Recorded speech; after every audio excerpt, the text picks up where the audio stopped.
সত্যের মঞ্চে আপনাদের সবাইকে স্বাগত জানাচ্ছি। আরজি কিবরিয়া এবং আরজি কিবরিয়ার টিম। শুরু হয়ে গেল এবিসি রেডিওর আরো একটি নতুন আয়োজন, যাহা বলিব সত্য বলিব। প্রিয় শ্রোতা, আপনারা রয়েছেন এখন সত্যের মঞ্চে, এবং সত্যের মঞ্চে সত্যের আসনে বসার প্রথম সাহস কার হচ্ছে, চলুন প্রথমেই সেটা আমরা একটু জেনে নেই। ঢাকা থেকে গাজীপুর কালীগঞ্জের পথ ধরে গাড়িতে 1 থেকে 1.5 ঘন্টা গেলেই কালীগঞ্জ থানার একটি গ্রামে জন্ম আমাদের আজকের অতিথি মাহমুদ হাসান মাহির। অবশ্য আক্তার নামেও অনেকের কাছে সে পরিচিত।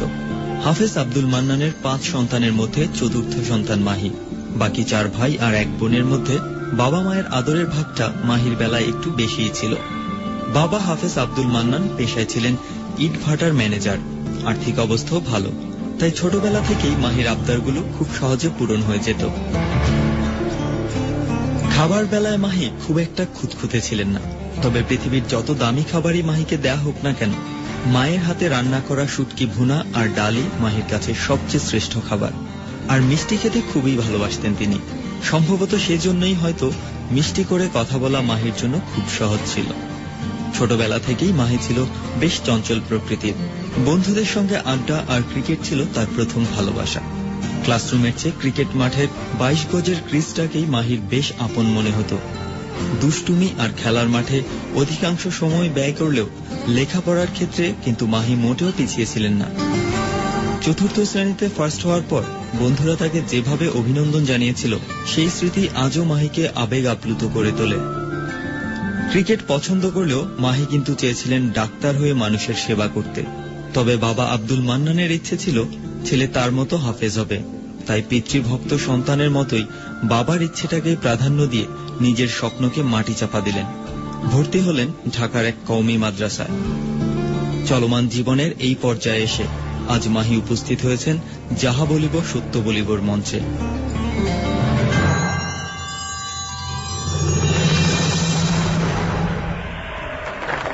অসাধারণ, অনেক অনেক ভালো লাগছে যে এরকম একজন বন্ধুকে আজকে আমরা পেয়েছি যাহা বলিব সত্য বলিবতে। আমাদের সাথে রয়েছে আমাদের প্রথম অনুষ্ঠানের প্রথম গেস্ট, সত্যের আসন আলোকিত করে এই মুহূর্তে মাহি। মাহিকে আমি প্রথমেই আন্তরিকভাবে ধন্যবাদ জানাতে চাই। বিশেষ একটা ধন্যবাদ সে আমার কাছ থেকে পাবে, শুধুমাত্র আমার কাছ থেকে না, এবং আমার শ্রোতা যারা রয়েছেন তাদের কাছ থেকেও পাবে।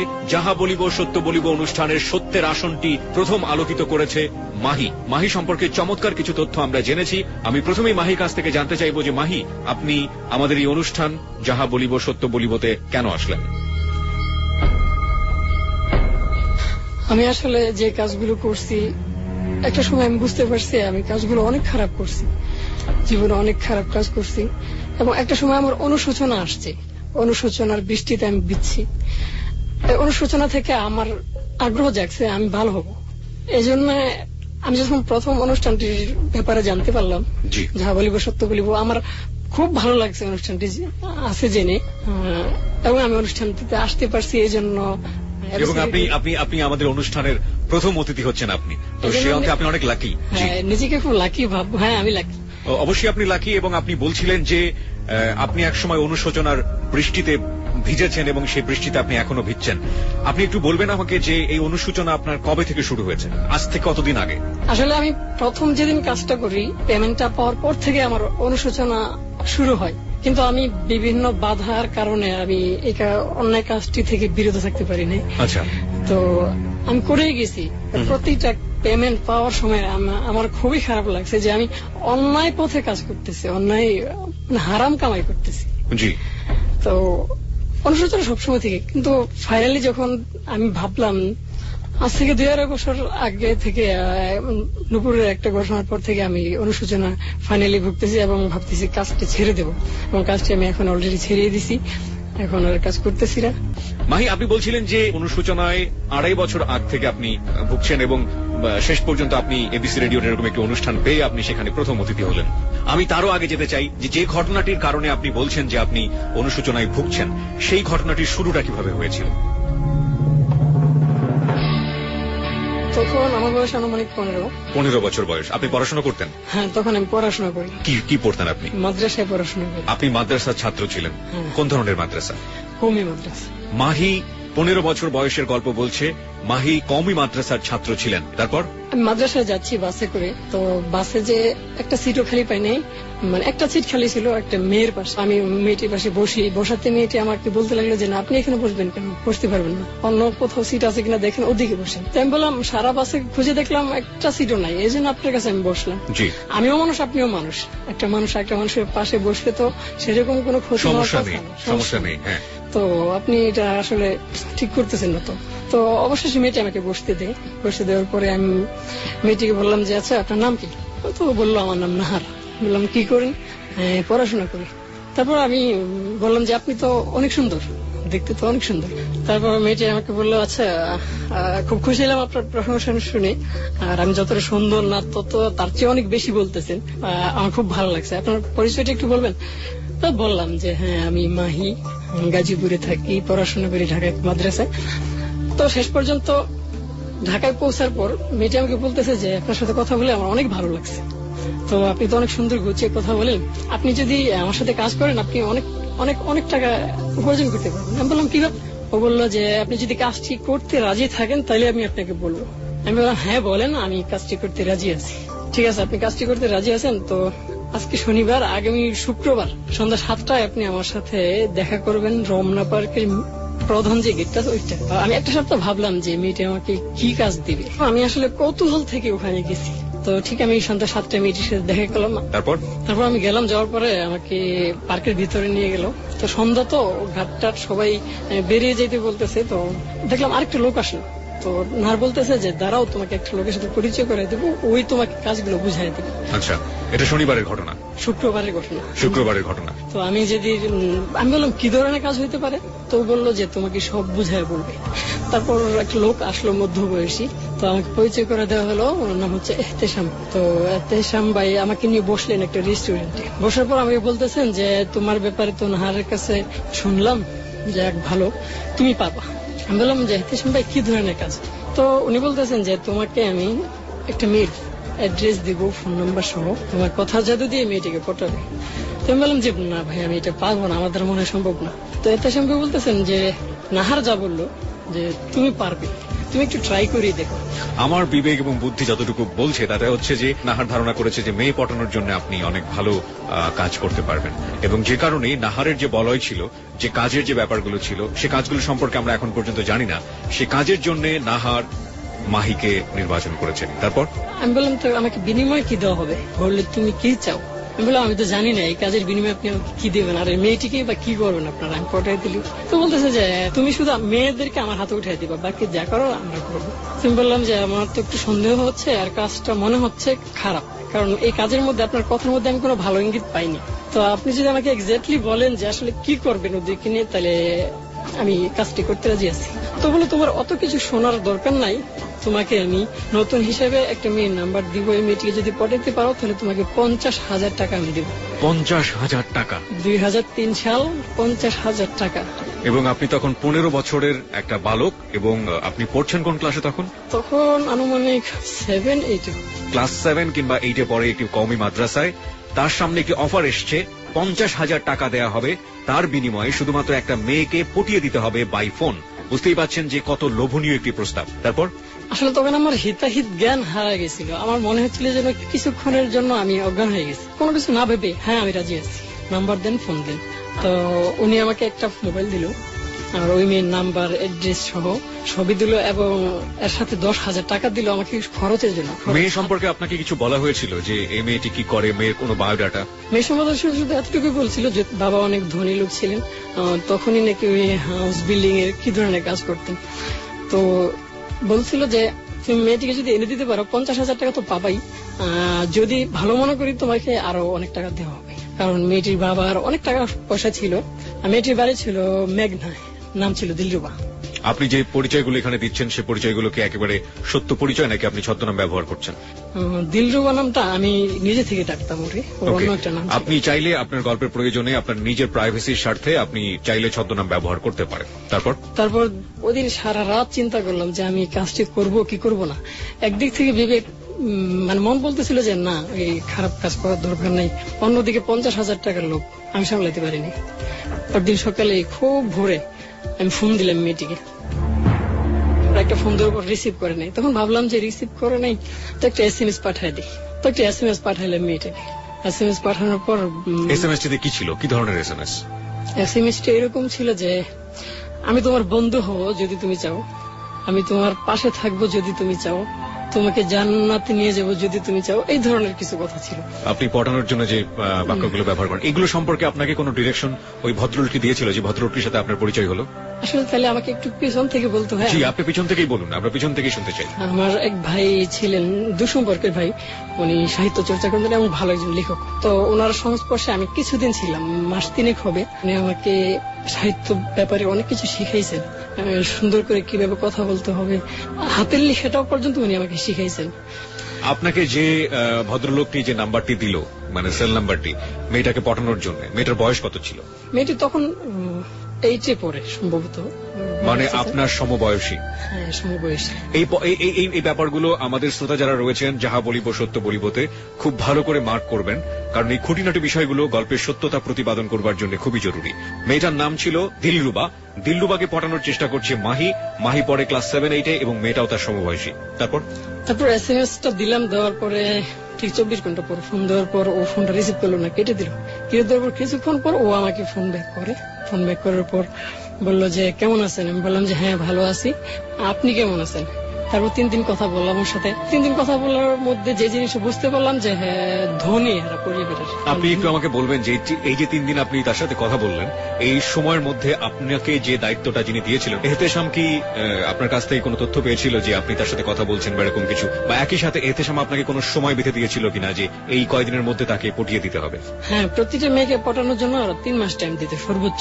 প্রতিটা মেয়েকে পটানোর জন্য 3 মাস সময় দিত।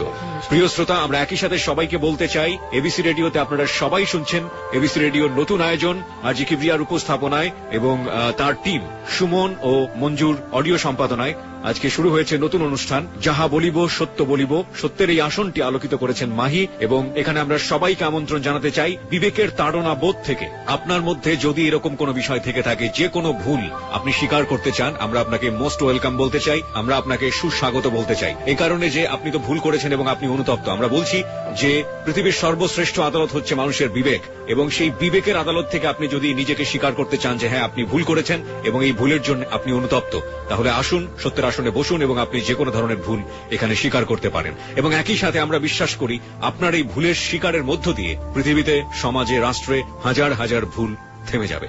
ওকে, আপনি যেখানে ছিলেন, আপনি মেয়ের সাথে দেখা করার প্ল্যান করছেন এবং মেয়েটি ধনী, আপনি বুঝতে পারলেন তার সাথে কথা বলে। তারপর দেখা করার জন্য প্লেস ঠিক করা। তো আমি বললাম যে তুমি একটু ঢাকার দিকে মুখ করো যদি পারো। তো বললো যে না, ঢাকার দিকে তো যেতে পারবো না, অনেক সময় লাগবে, তো এক কাজ করো, তুমি সোনারগাঁ জাদুঘরের কথা বললো যে তুমি সোনারগাঁ জাদুঘরে আসো। আমি বললাম আমি তো চিনি না। তো আমাকে মেয়েটি সবকিছু টেক্সট করে দিল কিভাবে যাইতে হবে। তো গেলাম সোনারগাঁ জাদুঘরে প্রথম দিন মিট করার জন্য। তো যাওয়ার পর যা দেখলাম, প্রথম দিনই মেয়েটি তার বড় বোনকে নিয়ে আসছে, আর আসছে হলো গিয়ে একটি গাড়িতে করে। তো মেয়েটি যখন নামতেছে, আমি মেয়েটির সাথে ফোনে কথা বলতেছিলাম। তো বলতেছে যে হ্যাঁ আমরা মাত্র গাড়ি পার্ক করছি, এখন আমরা বেরিয়ে আসতেছি। তো আমি দেখতেছি যে আমি একটা মেয়ে গাড়ি থেকে বেরিয়ে আসতেছে, আর আমি যার সাথে কথা বলতেছি সেই। তো আমি ভাবলাম কি একটু লুকাই, কারণ লুকোচুরির কারণটা হলো আমি দেখি মেয়েটি আসলে আমার দিকে মানে মুখ করতেছে কিনা, আমার প্রতি আসলেই ধাবিত হচ্ছে কিনা। মানে মাহির ধারণা হচ্ছে যদি ওই মানুষটা তার জন্য ধৈর্য সহকারে অপেক্ষা করে, তাহলে বুঝতে হবে যে হ্যাঁ সত্যি সত্যি সে সেই মানুষটির প্রতি মোটিভেটেড। ব্যাপারটা তো আসলে তাই। তারপর তার মানে আমি প্রায় 50 মিনিট ওয়েট করলাম। তো বললাম আর 10টা মিনিট লাগবে, জাস্ট 10টা মিনিট। আমি মোগরাপাড় চৌরাস্তায় চলে আসতেছি। তো 10 মিনিট শেষ হওয়ার পরে ও আবার ফোন দিছে, আসলো না। তো আমি বললাম যে হ্যাঁ আমি চলে আসছি, আমি গেটে আসছি, গেট টিকিটটা নিয়ে আমি আসতেছি। যখন এই কথাটা বললাম, মেয়েটি গেটের দিকে তাকাইছে, আর আমি তখন গেটের বাইরে গেলাম যাতে ও বুঝতে না পারে আমি এতক্ষণ এখানেই ছিলাম, ওর সাথে নাটক করতেছি বা ওয়েট করাইতেছি, এটা যাতে বুঝতে না পারে। তো আমি আবার ঢুকতেছি, দেখলাম ও এক প্রকার দৌড়েই আমার কাছে চলে আসছে। মানে ওর আগ্রহটা এত তীব্র ছিল আমি আসলে বুঝতে পারি নাই। তো ওর সাথে দেখা করলাম, খাওয়া দাওয়া করলাম, সারাদিন ঘুরলাম। তো আপনাকে দেখার পরে চেহারার একটা ব্যাপার থাকে, কারণ ফোনে কথা বললে এক ধরনের চেহারার প্রতি একটা অন্যরকম একটা আসক্তি তৈরি হয় যে না জানি দেখতে কত সুন্দর হবে, বাস্তবে ফেস টু ফেস হওয়ার পরে কিন্তু অবস্থা অনেক সময় হিতে বিপরীত হয়ে যায়। তো আপনার ক্ষেত্রে সে ধরনের কোনো বিড়ম্বনা ছিল নাকি কোনো ধরনের কোনো সমস্যাই হয়নি? না, ও যখন ওরা আমি একটা কথা জিজ্ঞেস করছি যে আসলে তুমি বলা না তো আমার দেখে কেমন লাগছে, তো বলতেছে আমি তোমার ভয়েস শুনে ভাবছিলাম যে তুমি বেশি একটা সুন্দর হবে না, কিন্তু আমি যা ধারণা করতেছি তার চেয়ে ভালো তুমি। ওর সাথে যে ওর বড় বোন ছিল সে আপনাকে কি বললো? না, তখন বড় বোন আমাদের সাথে ছিল না, আমাদেরকে একটু আলাদা জায়গায় কথা বলার জন্য দিছে। ওর বড় বোন ওর চেয়ে বয়সে কত ডিফারেন্স ছিল? 3-4 বছরের বড়। 3-4 বছরের বড় হবে। তারপর তো বলতেছে মানে আমি যতদূর জানি যে যাদের ভয়েস সুন্দর হয়, যারা গুছিয়ে কথা বলতে পারে, তারা দেখতে অতটা ভালো হয় না, কিন্তু আমি যা দেখতেছি যে তুমি দেখতেও মোটামুটি খারাপ না, ভালোই, আমার চলবে। আমি কি চলবে মানে আমরা তো ফ্রেন্ড, যে হ্যাঁ চলবে। আমি কি চলবে বলো? তো বলতেছে এখন বলবো না, রাতে ফোনে বলবো। তো আমি তার যাওয়ার সময় তার আপুরে আমি জিজ্ঞেস করলাম যে আচ্ছা আপু, ও তো আমার প্রতি খুবই আগ্রহী, কারণটা কি বুঝতে পারতেছি না। আর মাত্র 3 দিনের সময়, 3 দিনে মিট করতে চলে আসছি। আর প্রথম দিনই চাচ্ছিল যে আমি দেখা করে, বুঝলাম না ব্যাপারটা। তো ওর বড় বোন বলতেছে মনে হয় কি ও ফোন নিছে মাত্র 1 সপ্তাহ হয়েছে, তো নতুন নতুন তো এরকমই। প্রিয় শ্রোতা, এই পয়েন্টটি আপনাদের সবার দৃষ্টি আকর্ষণ করার জন্য বলছি। ক্লাস 7-8 পড়ুয়া একটি মেয়ে ফোন প্রথমে হাতে পেয়েছে এবং তার বয়সটা লক্ষ্য রাখবেন, খুবই অল্প বয়সী। এবং ফোন প্রথমে হাতে পাওয়ার পরে মাহির সাথে যোগাযোগ হয়েছে এবং মাহির উদ্দেশ্য হচ্ছে এই মেয়েটাকে পটানো। খুব স্বাভাবিকভাবেই সেটা সম্ভব। ওকে, তারপর ওরা কথাটা তো বলে চলে গেল। রাতে ও আমাকে একটা SMS দিল ঠিক 12টা, রাত ঠিক 12টা 1 বা 2 মিনিট হবে। তো SMS-টা এরকম ছিল যে ভালোবাসি ভালোবাসি খুব বেশি, অনেক বেশি ভালোবাসি, এর জবাব চাই। তো আমি ভাবলাম যে একটু দেরি করে দিই, যদি সাথে সাথে দিয়ে দিই তো ভাববে কি ওরকম তুই পাগল। আমার ইচ্ছে ছিল আসলে ওকে আমার দিকে যত বেশি মানে আগ্রহী করা যায়। তো আমি ওয়েট করলাম, ওই রাতে আর SMS দিলাম না। তো সকালে ফজর নামাজের পরে ভাবছি দিব, কিন্তু তখনও দিইনি। একটা দিন সারাদিন ওয়েট করলাম। ওয়েট করার পর আননোন একটা নাম্বার থেকে ফোন আসছে আমার কাছে, একটা মেয়ে, এটা দিল্লির ওপর বড় বোন। ও বলতেছে আচ্ছা কি হয়েছে ভাই তোমার, তুমি দিল্লির সাথে কোনো কিছু হয়েছে? কারোর সাথে কথা বলে না, শুধু মন খারাপ করে বসে থাকে আর কিছুক্ষণ পর কাঁদে। পরে আমি বুঝতে পারলাম যে আসলে ও যে প্রপোজটা করছে এর অ্যান্সার তো আমি দিইনি। তো আমি বললাম যে আচ্ছা ঠিক আছে আপু, এক কাজ করেন, আপনি ফোনটা ওর কানে দেন। তো ফোনটা নিয়ে ওর কানে দিল, দেওয়ার পর আমি বললাম যে আই লাভ ইউ। তো ও হঠাৎ করে কেমন জানি একটু অন্যরকম হয়ে গেছে, ফোনে বলতেছে কি হয়েছে। আমি বললাম যে হ্যাঁ আমি ভালোবাসি তো তোমারে। তো সারাদিন কালকে বলো নাই কেন তুমি আমার ভালোবাসো? আমি জানো সারাটা দিন কাঁদছি, মন খারাপ ছিল, আমি ভাবছি যে তুমি আমাকে পছন্দ করো না, এরকম কিছু হবে। তাই বললো আরে না পাগল, আমি ভাবতেছিলাম যে আমি তোমার যোগ্য কিনা। যা বুঝলাম তোমরা তো অনেক ধনী, কিন্তু আমাদের আর্থিক অবস্থাটা তোমাদের মতো অত দূর না। তো ভাবতেছিলাম যে আসলে রিলেশনটা চালায় যাওয়া সম্ভব হবে কিনা। তো বলতেছে যে আসলে আর্থিক ব্যাপারটা প্রেম ভালোবাসায় ফ্যাক্ট না, এটা আসলে কোনো কিছু মিন করে না। ভালোবাসা তো ভালোবাসা, ভালোবাসা মানে ভালোবাসা, এখানে অর্থ সম্পদ এগুলা কিছু না। তো আমি বললাম আচ্ছা তুমি পারবা, যদি এমন হয় যে তোমার পরিবার থেকে কেউ মেনে নিল না আমাকে, তখন কি তুমি পারবা সকলের মায়া ত্যাগ করে আমার হাত ধরে বেরিয়ে আসতে পারবা?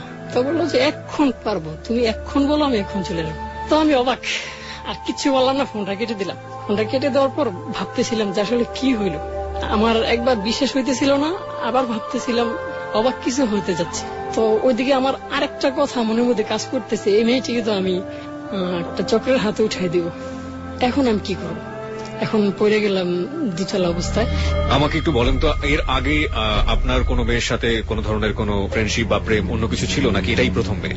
না, এর আগে আমি একটা মানুষকে ভালোবাসছি, একটা রিলেশন আমার ছিল আগে, একটা মানুষকে ভালোবাসতাম। তবে আসলে ওর সাথে যা হচ্ছে টোটালি আমার অভিনয়। আসলে এটা আপনার প্রফেশনের জায়গা থেকে আপনি এটা করছেন, আপনার কাজের জায়গা থেকে আপনি এটা করছেন, এবং আপনি মোটেও মেয়েটাকে ওইভাবে ভালোবাসেন না, সব মিথ্যা বলে যাচ্ছেন। ওকে, তারপরে মেয়েটা তো এক ধরনের পটেই গেল, তারপর কি করলেন? তো তখন বেড়ে গেল আমাদের দেখা করার দিন তারিখ, মানে বারবারও প্রতিদিনই দেখা করতে চাই। তো ওদিকে আবার ওই এহতেশাম ভাই ফোন দিয়ে আমার খবর নিল। এহতেশাম ভাই একটা কাজ করতো, কথাটা বলে রাখা ভালো, উনি কখনো ওনার নিজের সেলফোন থেকে ফোন দিত না আমাকে, ফোন দিত সবসময় ফোনের দোকান থেকে। তো উনি একবার যোগাযোগ করছিল, তো ওনারা আমি একটা মিথ্যা কথা বলছি যে এহতেশাম ভাই সময়টা আরো কিছু লাগবে। এর মধ্যে কিন্তু মেয়েটা পুরোপুরি পটে গেছে। তারপরে আমি ভাবতেছিলাম যে আসলে কি করব কি করব না। আসলে এখন আমি বুঝতেছি সেই সময় ভুলটা আমি করছি। আসলে বয়স কম তো, হিতাহিত জ্ঞানটা অতটা ছিল না। আপনি কি ভুল করেছেন সেটা আমাদের আগে প্রথম জানা দরকার, তারপর আপনি ভুল স্বীকারের জায়গাতে আসবেন। তারপর মাহি, আপনি কি করলেন? আমি দিলরুবার সাথে অভিনয় করে যেতেছি, ও মিট করতেছি। তো আমাকে যে খরচের জন্য টাকা দেওয়া হয়েছিল 10,000 টাকা, ওইখান থেকে মাত্র 3,000 টাকা খরচ হয়েছে। কারণ দিলরুবা আসলে ধনী ঘরের মেয়ে ছিল। তো যখনই মিট করতে যাইতাম সব খরচ ও দিত, ও কোনোদিন আমাকে খরচ করার জন্য সুযোগ দিত না। একদিন এমন হয়েছে ঘটনা, একদিন একটা বিল আমি দেওয়ার কারণে ও খুবই কান্না শুরু করে দেয়, যেন বিল তুমি দেবা কেন, বিল আমি দেবো, কারণ তোমার চেয়ে আমি তোমাকে বেশি ভালোবাসি, এই জন্য বিল আমি দেবো। যে কিন্তু একটা জিনিস তো আমাদের শ্রোতারা জানতেই চাইবেন যে সাধারণত এরকম ধনী ঘরের সন্তান হলে তাদের টেক কেয়ারটা একটু বেশি হয়, আইদার খুব বেশি হয় অথবা খুব কম হয়। এ ধরনের ব্যাপার আমরা দেখে থাকি। তো এই ধরনের ধনী ঘরের একটা মেয়ে, ক্লাস 7-8 পড়ুয়া একটা মেয়ে আপনার সঙ্গে মিট করছে, দেখা করছে, এটা কি ফ্যামিলি থেকে পারমিশন দিত? ও কিভাবে ম্যানেজ করতো? আসলে ওর বড় বোনটা ছিল ওর সাথে খুবই ফ্রি, আর বড় বোনটা আমাদের রিলেশনের ব্যাপারে রাজি ছিল। আর ওর বাবা দেশের বাইরে দেশের ভিতরে বিভিন্ন কাজে ব্যস্ত থাকতো। ও আমাকে যতটুকু বলছে, ওর বাবা নাকি সপ্তাহে 1 দিন বা 2 দিন বাড়িতে থাকে। ওর মা কি করতো? আর ওর মা একটা স্কুলে চাকরি করতো, টিচারই করতো। তো প্রাইমারি স্কুলে, ওই প্রাইমারি স্কুলে হেড মাস্টার ছিল সম্ভবত। তো উনিও সারাদিন কাজে ব্যস্ত থাকতো। খুবই গুরুত্বপূর্ণ একটা পয়েন্ট। তারপর তো এভাবে চলতে লাগলো। হঠাৎ করে এসে আমাকে চাপ দিতে লাগলো, কি অবস্থা তোমার? ও আমাকে একটা কথা বললো যে, আমি তো শুনছি তুমি মেয়েটিকে পটায় ফেলছো, তুমি আমাকে মিথ্যে বলতেছো কেন? তো আমি তখন বুঝি নাই ওর কথাটা। তো বলছে, হ্যাঁ এহতেশাম ভাই, ও তো মোটামুটি পটে গেছে, আর কয়টা দিন দেন, ওকে পুরোপুরি পটায়নি। তো আরো একটা সপ্তাহ সময় নিলাম, বেশিদিন ওর সাথে ঘোরাফেরা করলাম। এহতেশাম কি আপনার বাড়ির ঠিকানা জানতো? না, ও আমার বাড়ি ঠিকানা জানতো না। এহতেশাম যদি আপনার বাড়ির ঠিকানা না জানে, তাহলে এখানে একটা সন্দেহের অবকাশ থেকে যায়। কিভাবে একটা অজানা একজন মানুষকে সে 10,000 টাকা দিয়ে দেবে? এখানে আসলে কাজ করতো ওই যে নাহার মেয়েটি ছিল, যে আমাকে ওর সাথে পরিচয় করে দেয়। তো নাহার আমার বাড়ি ঘরের ব্যাপারে সবকিছু জানতো। নাহার তাহলে আপনার সম্পর্কে সবকিছু জানতো? হ্যাঁ। ওকে, তারপর? তো ওই নাহারের বিশ্বাসে ও আমাকে দিত আর কি এগুলো সব। আপনি নাহারের ঠিকানাটা জানতেন?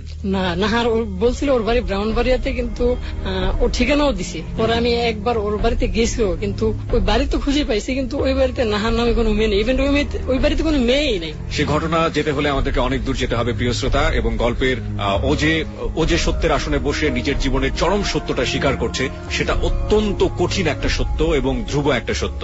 এটা স্বীকার করা অতি সাধারণ কোনো ব্যাপার নয়। আমরা বিশ্বাস করি প্রত্যেকটা মানুষের মধ্যে একটা অসাধারণ সত্তা লুকিয়ে আছে, এবং একই সাথে আমরা এটাও বিশ্বাস করি প্রত্যেকটি মানুষের মধ্যেই ভালো মন্দ দুটো দিকই আছে। একজন মানুষ যখন খারাপ কাজ করে, তখন তার বিবেকটা ঘুমিয়ে থাকে। এই ঘুমন্ত বিবেক সারা জীবন জেগে যায় খারাপ কাজটি করবার পরে। সেই বিবেকের তাড়নায় আজকে মাহি এখানে এসেছেন তার জীবনের চরম সত্যটা স্বীকার করবার জন্য। মাহি, যাহা বলিব সত্য বলিবর প্রথম অতিথি আমাদের, যিনি সত্যের আসনটি আলোকিত করেছেন। তারপর 1 সপ্তাহ গেল। 1 সপ্তাহ যাওয়ার পর ওই দিলরুবাকে আমি ওই এহতেশামদের হাতে উঠাই দিই।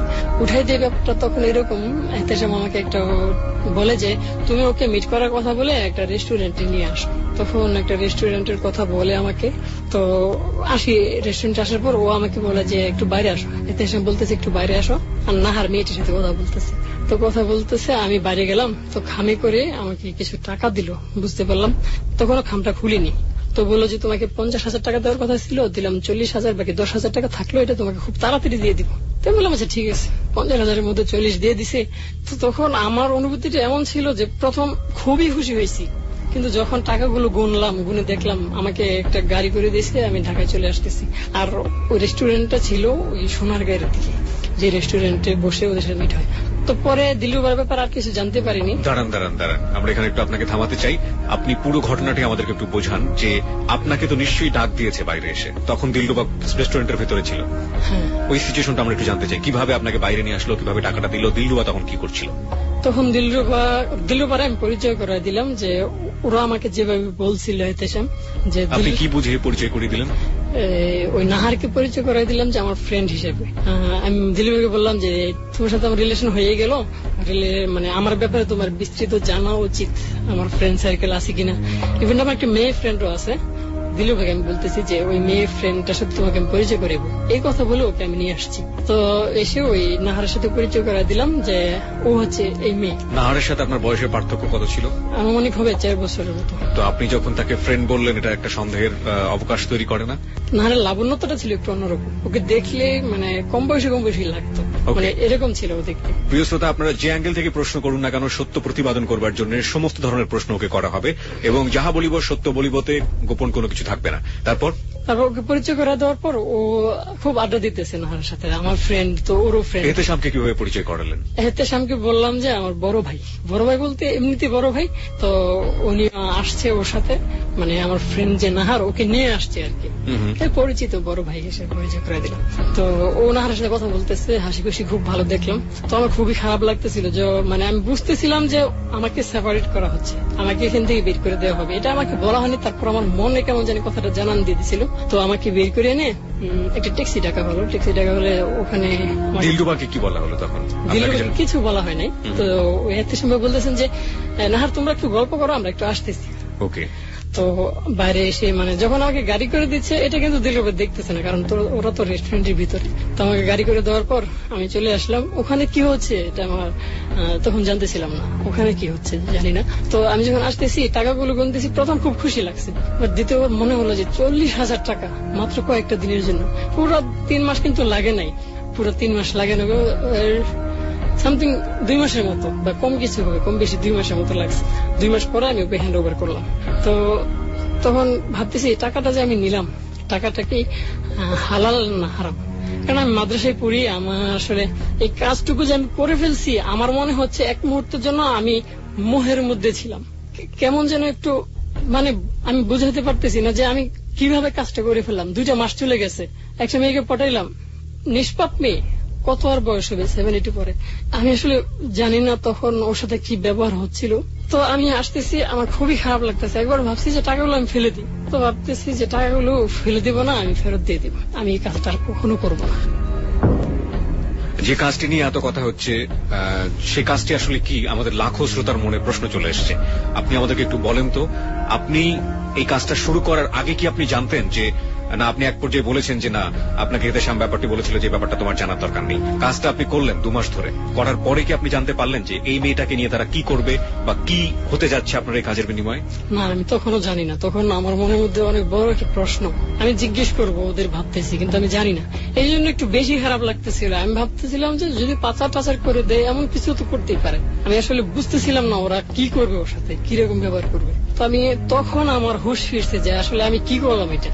তো টাকা মানে তখনও আপনি সন্দেহের মধ্যে ছিলেন যে ওকে নিয়ে কিছু একটা খারাপ কাজ করতে পারে, কিন্তু আপনি নিশ্চিত নন যে আপনি ওকে নিয়ে কি করা হবে।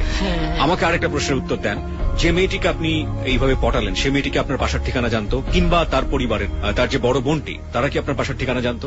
না, আসলে এত কম সময়ের মধ্যে সবকিছু আমি করে ফেলছি যে এগুলো কোনোদিন আমাকে জিজ্ঞেসই করে না। ইভেন ও আমাকে জিজ্ঞেসও করে না তোমার বাড়ি কোথায়, কারণ আমি ব্যাপারটা বুঝতে পারছি তখন ওর বয়স খুবই কম ছিল, তো ছিল আবেগের মধ্যে, এত কিছু জিজ্ঞেস করার সময় পাইনি। শুধু একটু একটা কথা জিজ্ঞেস করেছিল, তোমার আব্বা কি করে।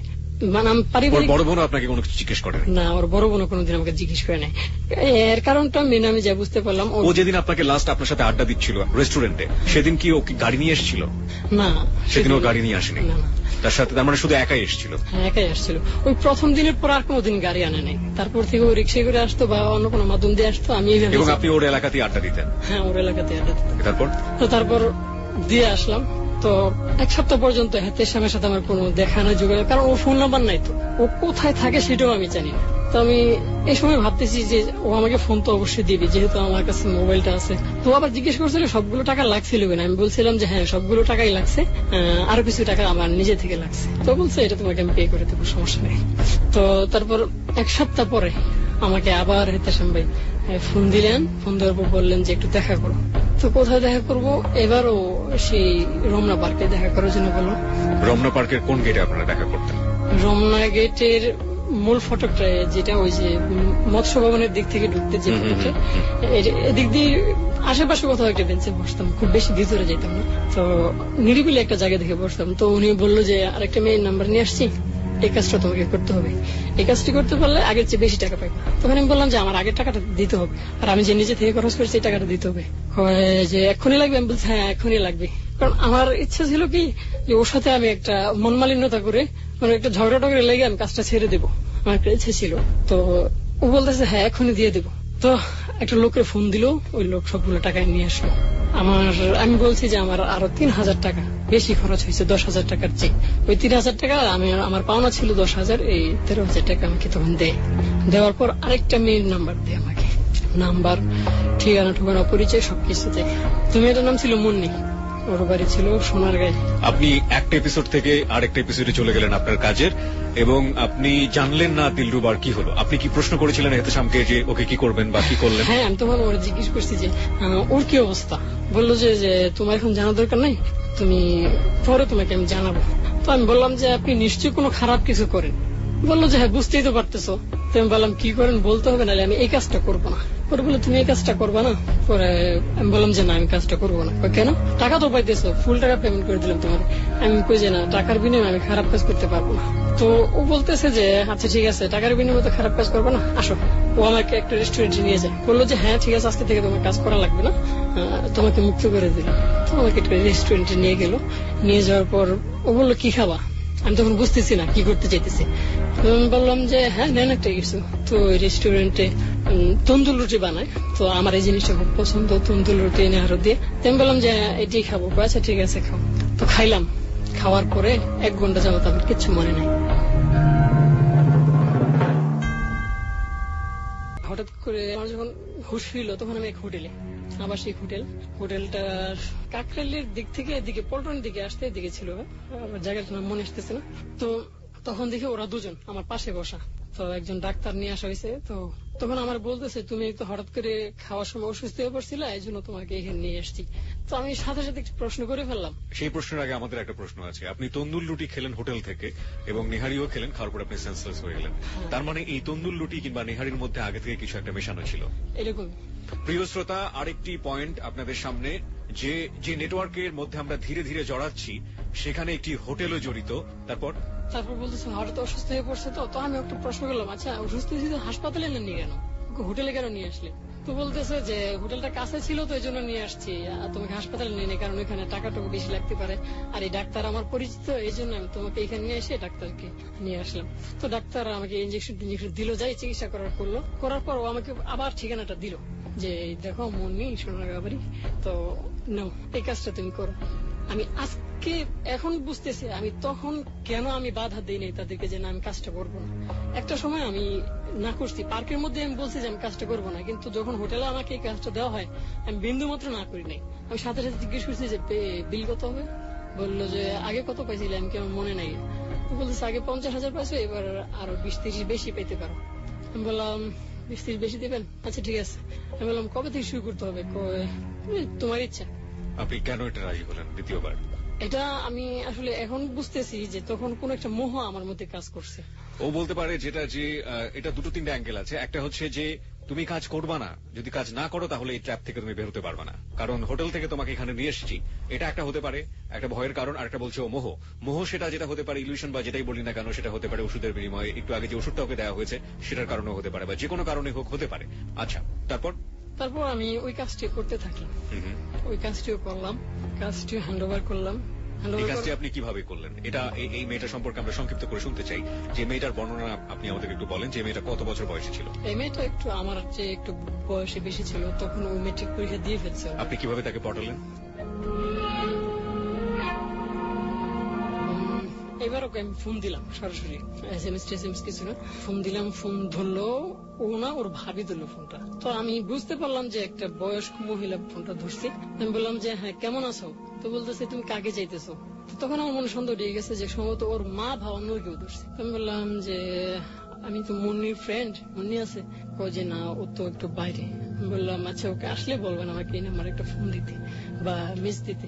বললো ঠিক আছে, তো এটা করে দিলাম। তো ওই দিন আর কোনো ফোন টোন আসেনি। পরদিন সকালে ফোন আসলো যে ভাই কালকে আপনি আমাকে ফোন দিছিলেন, কিন্তু আমি কালকে সারাদিন মানে ভাবলাম যে আপনি তো এই নাম্বারটা আমার পরিচিত না, আপনি কে, কেন আমার ফোন দিয়েছেন, চিনেন আমারে? আমি বলছি যে চিনি না, তবে চেনার প্রয়োজন আছে। কেন?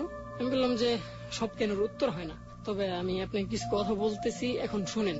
তো আমি বলতেছি যে আমি আসলে আপনাকে প্রথম যেদিন দেখছি, আসলে কিন্তু আমি দেখিনি, সেদিন থেকে সত্যি করে আমি আপনাকে ভালোবেসে ফেলছি, সেদিন থেকে সত্যি করে ভালোবেসে ফেলছিস।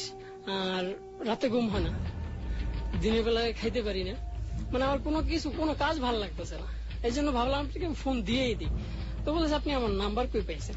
তো আমি বললাম যে আপনার নাম্বারটা আপনার বাড়ির একজন লোকের কাছ থেকে নিচ্ছি, যার নামটা বলা যাবে না। তো ও শর্ত জুড়ে দিছে যে হ্যাঁ, আপনার সাথে আমি কথা বলবো না যদি ওই লোকটার নাম না বলে। তো আমি বললাম যে আচ্ছা ঠিক আছে, একটা কাজ করি, আমি ওকে জিজ্ঞেস করে নেই, যদি ও বলে যে নামটা বলার জন্য তো আমি বলে দিব। আপনি স্পন্টেনিয়াসলি এরকম মিথ্যা কথা বলতে পারতেন, রাইট? আসলে আগের কাজটা আমি অত বেশি মিথ্যে বলি নাই। কথার ক্ষেত্রে আমি অভিনয়টা করে গেছি ঠিক আছে, বাট মিথ্যে কথাটা ওই সময় থেকে শুরু। ওকে কথায় কথায় মিথ্যে কথা বলতো, আর এমন এমন মিথ্যে কথা মানুষ বিশ্বাস করতো। ওকে তো ও ফোনটা রেখে দিল। আমি কিছুক্ষণ পর আন্দাজে ফোন টোন কাউরে দিই নাই, আবার একটু পরে ফোন দিলাম। ফোন দিয়ে বললাম যে আচ্ছা মুন্নি শুনেন একটা কথা। আমি ওকে ফোন দিয়েছিলাম, ও বলছে যে এখন আপনাকে মানে ওর নামটা বলা যাবে না, ও আপনার সাথে দেখা করে বলবে যে ও আপনার নাম্বারটা আমাকে দিয়েছে। আমি এমনিতে ভাবলাম এই ধরনের বুদ্ধিগুলো আপনার মাথায় কি অটোমেটিক্যালি আপনার কাছ থেকে আসতো নাকি কেউ আপনাকে বুদ্ধিগুলো দিত? এগুলো আমাকে কেউ শিখাতো না, আপনি ন্যাচারালি এটা পারতেন? মানে কেমন যেন আশা করতো জিনিসটা।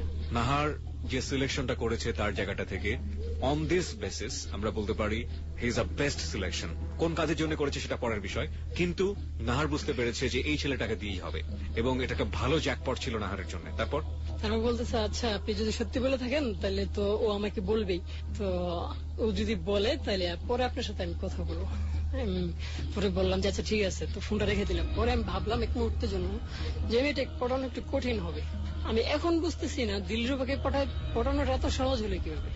তো ভাবলাম, তখন আমি কিছু বুঝি নাই যে আসলে দিলরুবারে এত তাড়াতাড়ি পটায় ফেলছে এবং জীবনের প্রথম কাজ। এই সময় আমার কাছে মনে হচ্ছে যে এই কাজটা অনেক কঠিন, আমি পারবো না। তো তারপরে আমি ভাবতে ভাবতে হঠাৎ করে একটা SMS লিখলাম।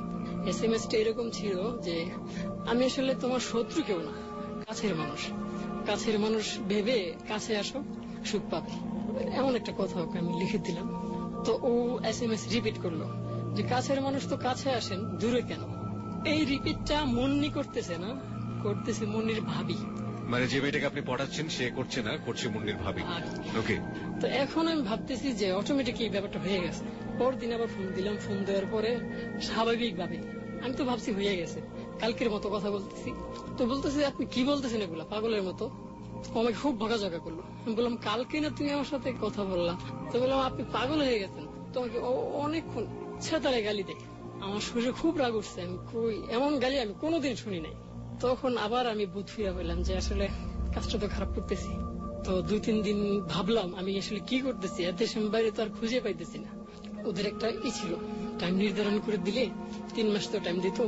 তো কখনো 15 দিন, কখনো 1 মাস, কখনো 1 সপ্তাহ পর পর ওরা ইচ্ছে করে যোগাযোগ করতো, দেখতো যে পরিস্থিতিটা কি।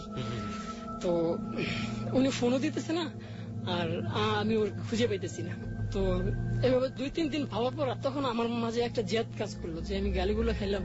তো ওরে ফোন দিলাম, আবার আমি মুন্নিরে ফোন দিলাম। ফোন দেওয়ার পর বললাম যে আজকে ফোন দিছি একটা কাজের জন্য। ওকে অনেকক্ষণ ফোন দেওয়ার পর ও ফোনটা রিসিভ করছে। তো বলতেছে কি আজকে আবার ফোন দিচ্ছেন কেন? বললাম যে আজকে আসলে ফোনটা দিছি, আমি বুঝতে পারছি এই 2-3 দিন আমি ভাবছি যে আপনার সাথে আমি অনেক বড় একটা ভুল করছি, এই জন্য সরি। আর আপনি পারলে আমাকে মাফ করে দিবেন, আর আপনি একটু আমার সাথে দেখা করেন, জাস্ট জীবনে একবারের জন্য আপনি আমার সাথে দেখা করেন। তো বলতেছে যে না আমি দেখা করতে পারবো না, আর মাফ চাইছেন, হ্যাঁ বুঝতে পারছি আপনি ভালো করে ছেলে, মাফ করে দিলাম। আমি মানতেছি না, আমি বলতেছি না আমার সাথে একটু দেখা করতে হবে, যদি আপনি আমার সাথে দেখা করেন তাহলে ভাববো যে আপনি আমাকে মাফ করছেন, নাহলে না। আবার আমি ফোন দিলাম, আবার ফোন দেওয়ার পর বললাম যে আমি একটা ভুল না হয় করেই ফেলছি, আপনি কি আমাকে মাফ করতে পারেন না? তো বলতেছে আমি তো মাফ করে দিলাম। আমি বললাম যে না আপনি মাফ করছেন এটা আমি ভাববো তখনই যদি আপনি আমার সাথে দেখা করেন। তো বলতেছে নানির বাড়ি যাবো বেড়াইতে, তো আমি আপনার সাথে দেখা করতে পারবো না। আমি কাছে তাহলে নানির বাড়ি কোথায়? তো কি যেন একটা জায়গার নাম বলছে, আমার সঠিক মনে নাই। এহতেশাম যখন আপনাকে এই ফোনগুলো দিত, ফোন নাম্বারটা দিত, তখন কি আপনাকে সেই মেয়ে সম্পর্কে কি আপনাকে কোনো তথ্য দিত না? কিছু বেসিক তথ্য দিত। যেমন আপনি মুন্নিকে যখন পটানো শুরু করলেন তার আগে কি আপনি জানতেন যে মুন্নি কিসে পড়ে, মুন্নির বয়স কত, এগুলা? না, ওর পড়াশোনার ব্যাপারটা আমাকে তখন বলে নাই। মুন্নির ব্যাপারে কি বলেছিল আপনাকে মুন্নি সম্পর্কে? ও বলছিল যে 7টা বায়ুদের একটা মাত্র বোন, এই হলো ওর পারিবারিক দিক, আর ওর বাবার অনেক জায়গায় সম্পদ আছে। ওকে, মুন্নিকে আপনি পটানোর চেষ্টা করছেন এবং মুন্নির সাথে আপনি দেখা করার কথা বলছিলেন। তারপর ও কিছুতেই আমি মানতেছিলাম যে না দেখা করতে হবে, প্লিজ হাতে ধরি পায়ে ধরি, মানে যত বিনয় আছে, যত ধরনের বিনয় অভিনয় সব করলাম। করার পর ও ভাবলো যে হ্যাঁ শুধুমাত্র 1 মিনিটের জন্য। আমি বললাম যে হ্যাঁ ঠিক আছে শুধুমাত্র 1 মিনিটের জন্য। তো ও নানি বাড়ি যাবে, তো ওর আম্মাও সাথে যাচ্ছে। তো আমি ওকে চিনবো কিভাবে? ও বললো ও কি ড্রেস পরে আসবে, আর আমিও বললাম কি ড্রেস নেব। ওকে আমি চিনলাম, ও যেভাবে বলছে সেই ড্রেসই পরছে, আর আমি যেভাবে বলছি আমি সেই ড্রেসই পরছি। তো দেখে পরে আমি দূর থেকে মানে ইশারায় বললাম যে আপনি মুন্নি। ও ইশারা করে বললো হ্যাঁ আমি মুন্নি। তারপর ও একটু দাঁড়ায় গেল রাস্তায়। তো ওইটা ছিল রাস্তার মোড়। ওর মা হাঁটতে হাঁটতে মোড়টা আড়াল হয়ে গেছে আর কি, ওর মা আর ওরা দেখা যাইতেছে না।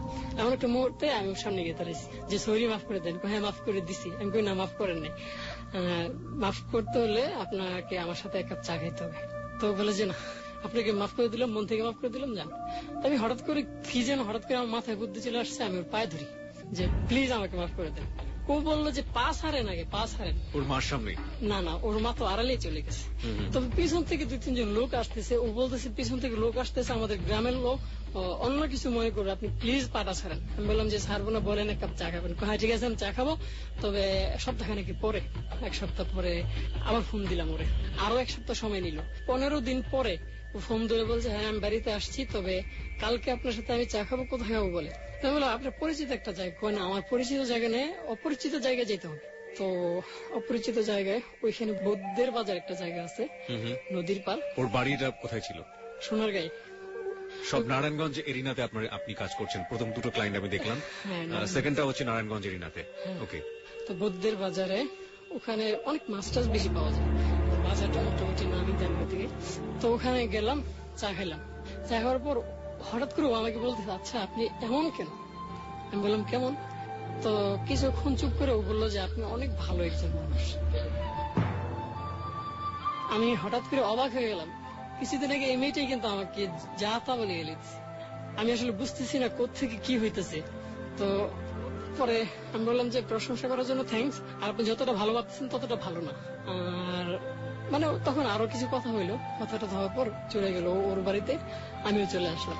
ইন দ্য মিন টাইম আমি একটু জানতে চাই যে প্রথম যে মেয়েটি ছিল দিলরুবা, সেই মেয়েটিকে তো এহতেশাম কি করলো আপনি জানেন না, এবং এই সময়টা যখন আপনি মুন্নির এই যে গল্পটা বলছেন, এখন যে জায়গাটায় রয়েছেন, সেখান থেকে ওই ছেড়ে আসার সময় কতটুকু ডিফারেন্স হবে? মাসের মতো, 1 মাসের মতো। 1 মাসের মতো। এই 1 মাসের মতো সময় দিলরুবার পরিবার থেকে কেউ কি আপনার সঙ্গে যোগাযোগ করেছিল? দিলরুবাকে হস্তান্তর করার পরে আমার সিমটা চেঞ্জ করে দেয়।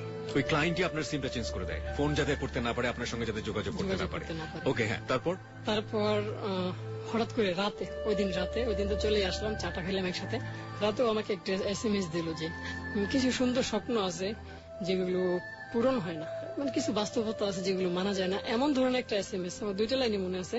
অবশেষে মানে শেষ যে কথাটা ওই SMS এর, ওই কথাটা মনে আছে আমার, যে তবে বন্ধুরা পাশে থাকলে সবকিছুই সম্ভব। তো আমি ফোন দিলাম। মেয়েটি কি আপনার চেয়ে লম্বা ছিল? মেয়েটি না, আপনার সমানই ছিল দেখতে। ওকে। বয়সের পার্থক্য ছিল 3-4 বছরের ছিল। তো আমি ফোন দিলাম সাথে সাথে, ও ফোনটা ধরলো না, ফোনটা কেটে দিল। কেটে দিয়ে ও একটা SMS দিল যে জাস্ট SMS, নো কল। তো তার মানে বুঝলাম যে ফোনে এখন কথা বলা যাবে না, SMS দেবে। আমি বললাম যে SMS টার মিনিং কি, মানে কি বুঝাইতে চাচ্ছেন? যে যদি আপনি মানে বুঝার মতো মানসিকতা থাকে বুঝবেন। তো আমি বললাম আপনি কি আমার ফ্রেন্ড হতে চাচ্ছেন? যে তার চেয়েও বেশি কিছু। বেশি কিছু নামটা কি? পরে ও বলতেছে বেশি কিছু নামটা সবসময় মুখে বলা লাগে না, বুঝাই দেওয়ার মতো ইঙ্গিত আমার কাছে নাই, তবে আপন হইতে চাইতেছি, এমন একটা SMS ও করলো। তো আমি SMS রিপিট করলাম, আপন তো হয়েই গেলাম, যেহেতু তুমি চাইতেছো আর আমি আগে থেকেই চাইতাম, আপন তো হয়ে গেলাম। এখন বলো আমাদের রিলেশনটার নাম কি? তো বলতেছে নামটা না আজকে নাই রাখলাম, কিছুদিন পরেই রাখি। মানে ওটাতে কথা যত বলতেছে আমি মানে কেমন যেন মানে ওর প্রতি আকৃষ্ট হয়ে যাচ্ছি। এখানে একটু পয়েন্ট করতে চাই, দেখবেন যে কোনো টাফ জিনিসের প্রতি মানুষের অনেক অনেক বেশি আগ্রহ সৃষ্টি হয়। এখানে অনেক কনফিউশন ছিল যে শেষ পর্যন্ত সে ম্যানেজ করতে পারবে কিনা। সেই জায়গাটিতে সে চেষ্টা করে সফল হচ্ছে এবং এক ধরনের হৃদয়ের দুর্বলতা তার প্রতি সে অনুভব করছে। ওকে, তারপর এভাবে SMS চালাচালি চললো 3-4 দিনের মতো বা 1 সপ্তাহ মতো হবে আনুমানিক। তো হঠাৎ একদিন ফোন মানে SMS দিলাম যে ফোন ধরো না, তোমার সাথে কথা বলতে খুব মন চায়। তো আমাদের রিলেশনে তো প্রায় মোটামুটি সপ্তাহখানেক হয়ে গেল, এখন নামটা কবে রাখবো? তো বলতেছে যে আর 2টা দিন যাক, 7 দিন পুরা হোক, তারপর আকিকা দিব, তারপর নাম রাখবো।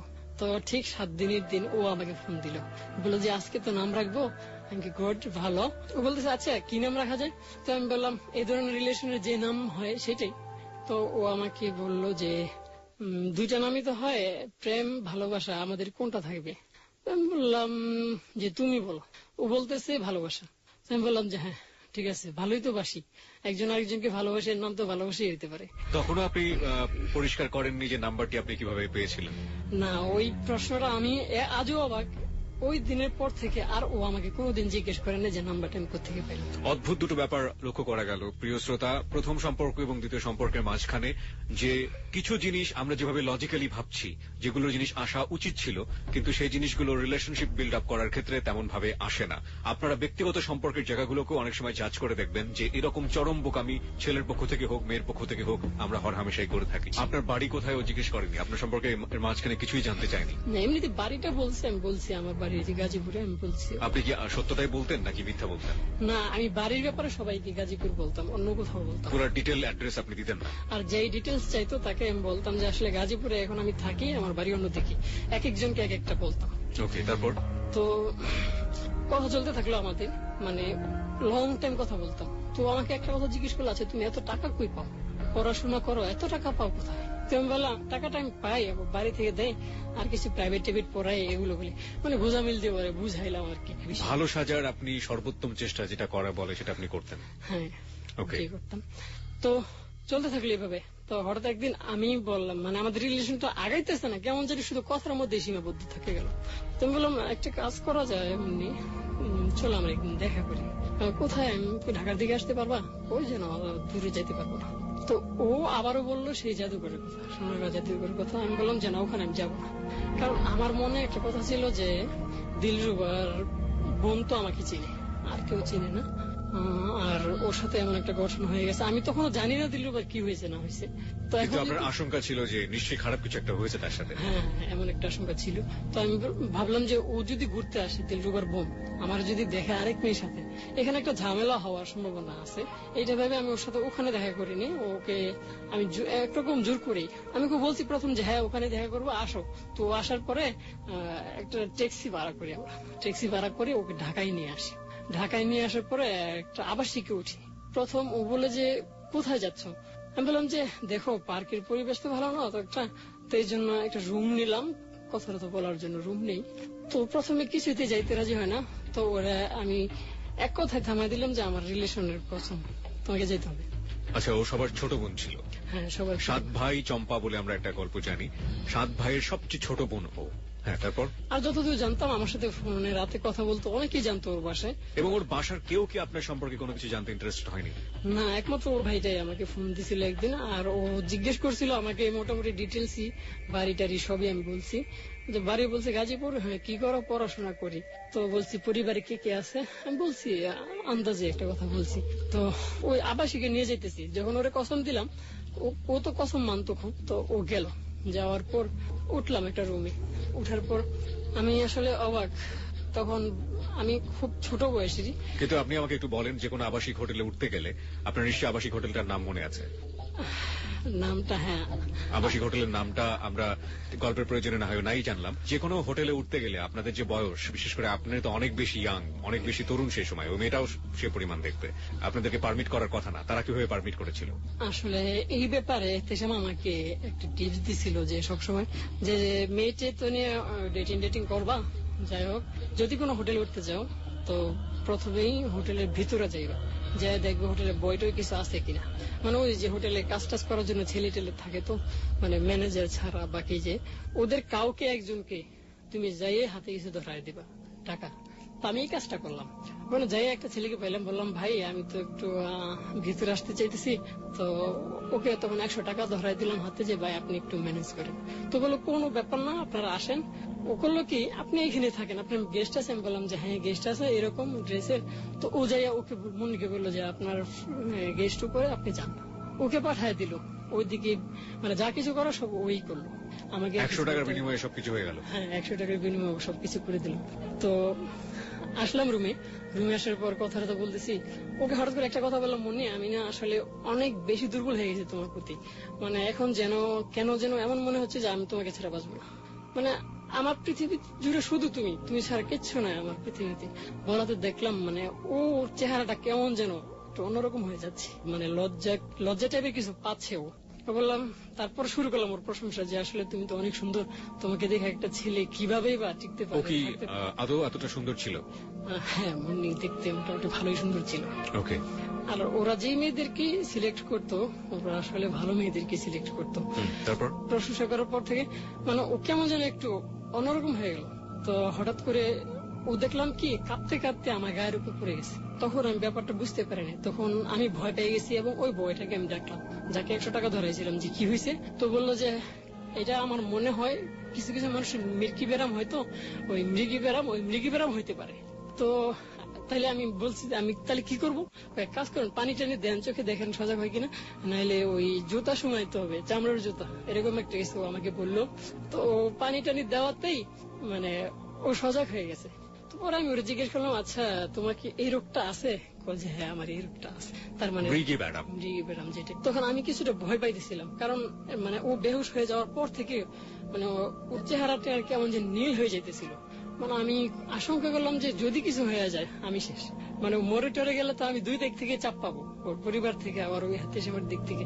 কারণ তখন আমার একটা বুঝ আসতেছিল যে মানে তখন আমি ভাবতেছি এই কাজটাই আমার শেষ, আমি আর করবো না। প্রত্যেকটা কাজ আপনি করতেন এবং আপনি ভাবতেন যেটাই শেষ। হ্যাঁ, এই কাজটাই শেষ। নোট অন দ্যাট পয়েন্ট, প্রিয় শ্রোতা, যখন আমরা এইরকম অন্যায় কোনো কিছু করি আমাদের ভিতরে বিবেকটা ঘুমিয়ে থাকে। আমি আবারও বলতে চাই, যখন আমরা কোনো অন্যায় কাজ করি, কোনো পাপের কাজ করি, তখন প্রত্যেকেই জানেন যে আমরা পাপের কাজটা করছি, কিন্তু কোনো না কোনো ভাবে কোনো একটা উন্মাদনা, কোনো একটি খারাপ বোধ কিংবা কোনো একটি সত্তা আমাদের মধ্যে খুবই চাপ দিতে থাকে খারাপ কাজটি করার জন্য, কিংবা আমরা শত চেষ্টা করেও বের হয়ে আসতে পারি না, কারণ বিবেকটি ঘুমন্ত থাকে। বিবেক যখন একেবারে পুরোপুরি জাগ্রত হয়, সেই সময় ওই মানুষটি কোনোভাবে ওই খারাপ কাজটি করতে পারবে না। এবং আপনার এই খারাপ কাজটি যদি আপনি জীবনে কোনোদিন কেউ না জানুক, শুধুমাত্র আপনার বিবেক যদি জানে এবং পরবর্তী সময়টুকুতে যদি বিবেক জাগ্রত অবস্থায় আপনাকে শাস্তি দিতে থাকে, তাহলে জীবনের শ্রেষ্ঠ শাস্তিটুকু আপনি পাচ্ছেন। সেই জায়গাটিতে কাজ করছে যাহা বলিব সত্য বলিব। আচ্ছা, আমি আপনাকে যেটি বলতে চাই যে আপনি জানলেন যে মৃগী ব্যারামটা আছেন এবং এটা জানার পরে আপনি চিন্তা ভাবনা করলেন যে না, আপনি সরে যাবেন এখান থেকে। তারপর আপনি কি করলেন? ওকে ওই দিন বাড়িতে পৌঁছে দিই, ওদিন আর কিছু হয় না। তো ওদিন রাতে আমার ও ফোন করে মানে কিছু সেক্সুয়াল কথা বলা শুরু করে, মানে ও নিজে থেকেই। হ্যাঁ, নিজে থেকে। আস্তে আস্তে ও কেমন যায় না আমার প্রতি মানে একটু বেশি দুর্বল হয়ে পড়তেছে। বিশেষ করে মনে আমাকে খুব বেশি বিশ্বাস করতো। তো জানি না কেন আমি যেইটা বলতাম ও সেটা করতো। তো হঠাৎ করে একদিন হাতে সময় আমাকে ফোন দিল, বললো কি অবস্থা। এইটা 2 মাসও যায় নাই, মানে ব্যাপারটা 2 মাসের মোটামুটি মানে 1.5 মাস থেকে 2-1 দিন বেশি হবে এই অবস্থায়। তো মানে দিল্লির চেয়ে বেশি মানে প্রথম কঠিন হয়েছে ব্যাপারটা। মুন্নির সাথে হয়েছে না, প্রথমে গেট গেছে, কিন্তু তারপর কিছুদিনের মধ্যে ওর সাথে মানে রিলেশনটা অনেক বেশি ভালো হয়ে যায়। তো এতে বন্ধু বললো কি অবস্থা, আমি সরাসরি বললাম যে হ্যাঁ ভালো, আমি হ্যান্ড ওভার করতে পারবো। তো বলে কবে করবো, আমি বললাম আপনি বলেন। তো 2 দিন সময় নিছে, 2 দিন সময় নেওয়ার পরে হ্যান্ড ওভার করলাম ওরেও সেম একই ভাবে। ওইখানে দিল্লির ভাবে যেভাবে করলাম এইভাবেই করলাম একই ভাবে। তো হ্যান্ড ওভার করার পরে আমাকে পেমেন্টটা দিল, এইবার আর কোনো টাকা বাকি রাখে নাই। 70,000 টাকাই আপনার হাতে? 80,000 টাকা ও আমাকে দেয়। 80,000 টাকা দিয়ে দিল আপনাকে? হ্যাঁ, ও আমাকে তো বলছিল 20,000 টাকা বেশি পাবে। তখনও কি এর মাঝখানে কি আপনার সঙ্গে নাহারের দেখা সাক্ষাৎ হতো, নাকি ওই একই পয়েন্টে একই যখন হস্তান্তর করতেন তখন শুধু দেখা হতো? প্রথম 2টা কাজে ওই একই অবস্থায়, তখন প্রয়োজন পড়তো না। নাহারের সঙ্গে আপনার কোনো কথাবার্তা হতো না? না, হতো না।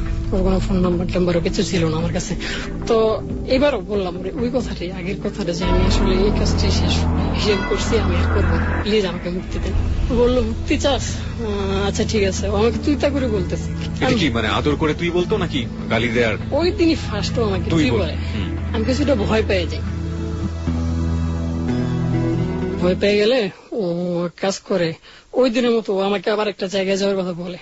ওই যে হোটেলের নিয়েছিল, কি খাওয়াইছিল আমি জানি না, মোহ কাজ করছে আমার মাঝে একটা। তো তখন আমি ভাবলাম যে আর 2-1টা কাজ করি না।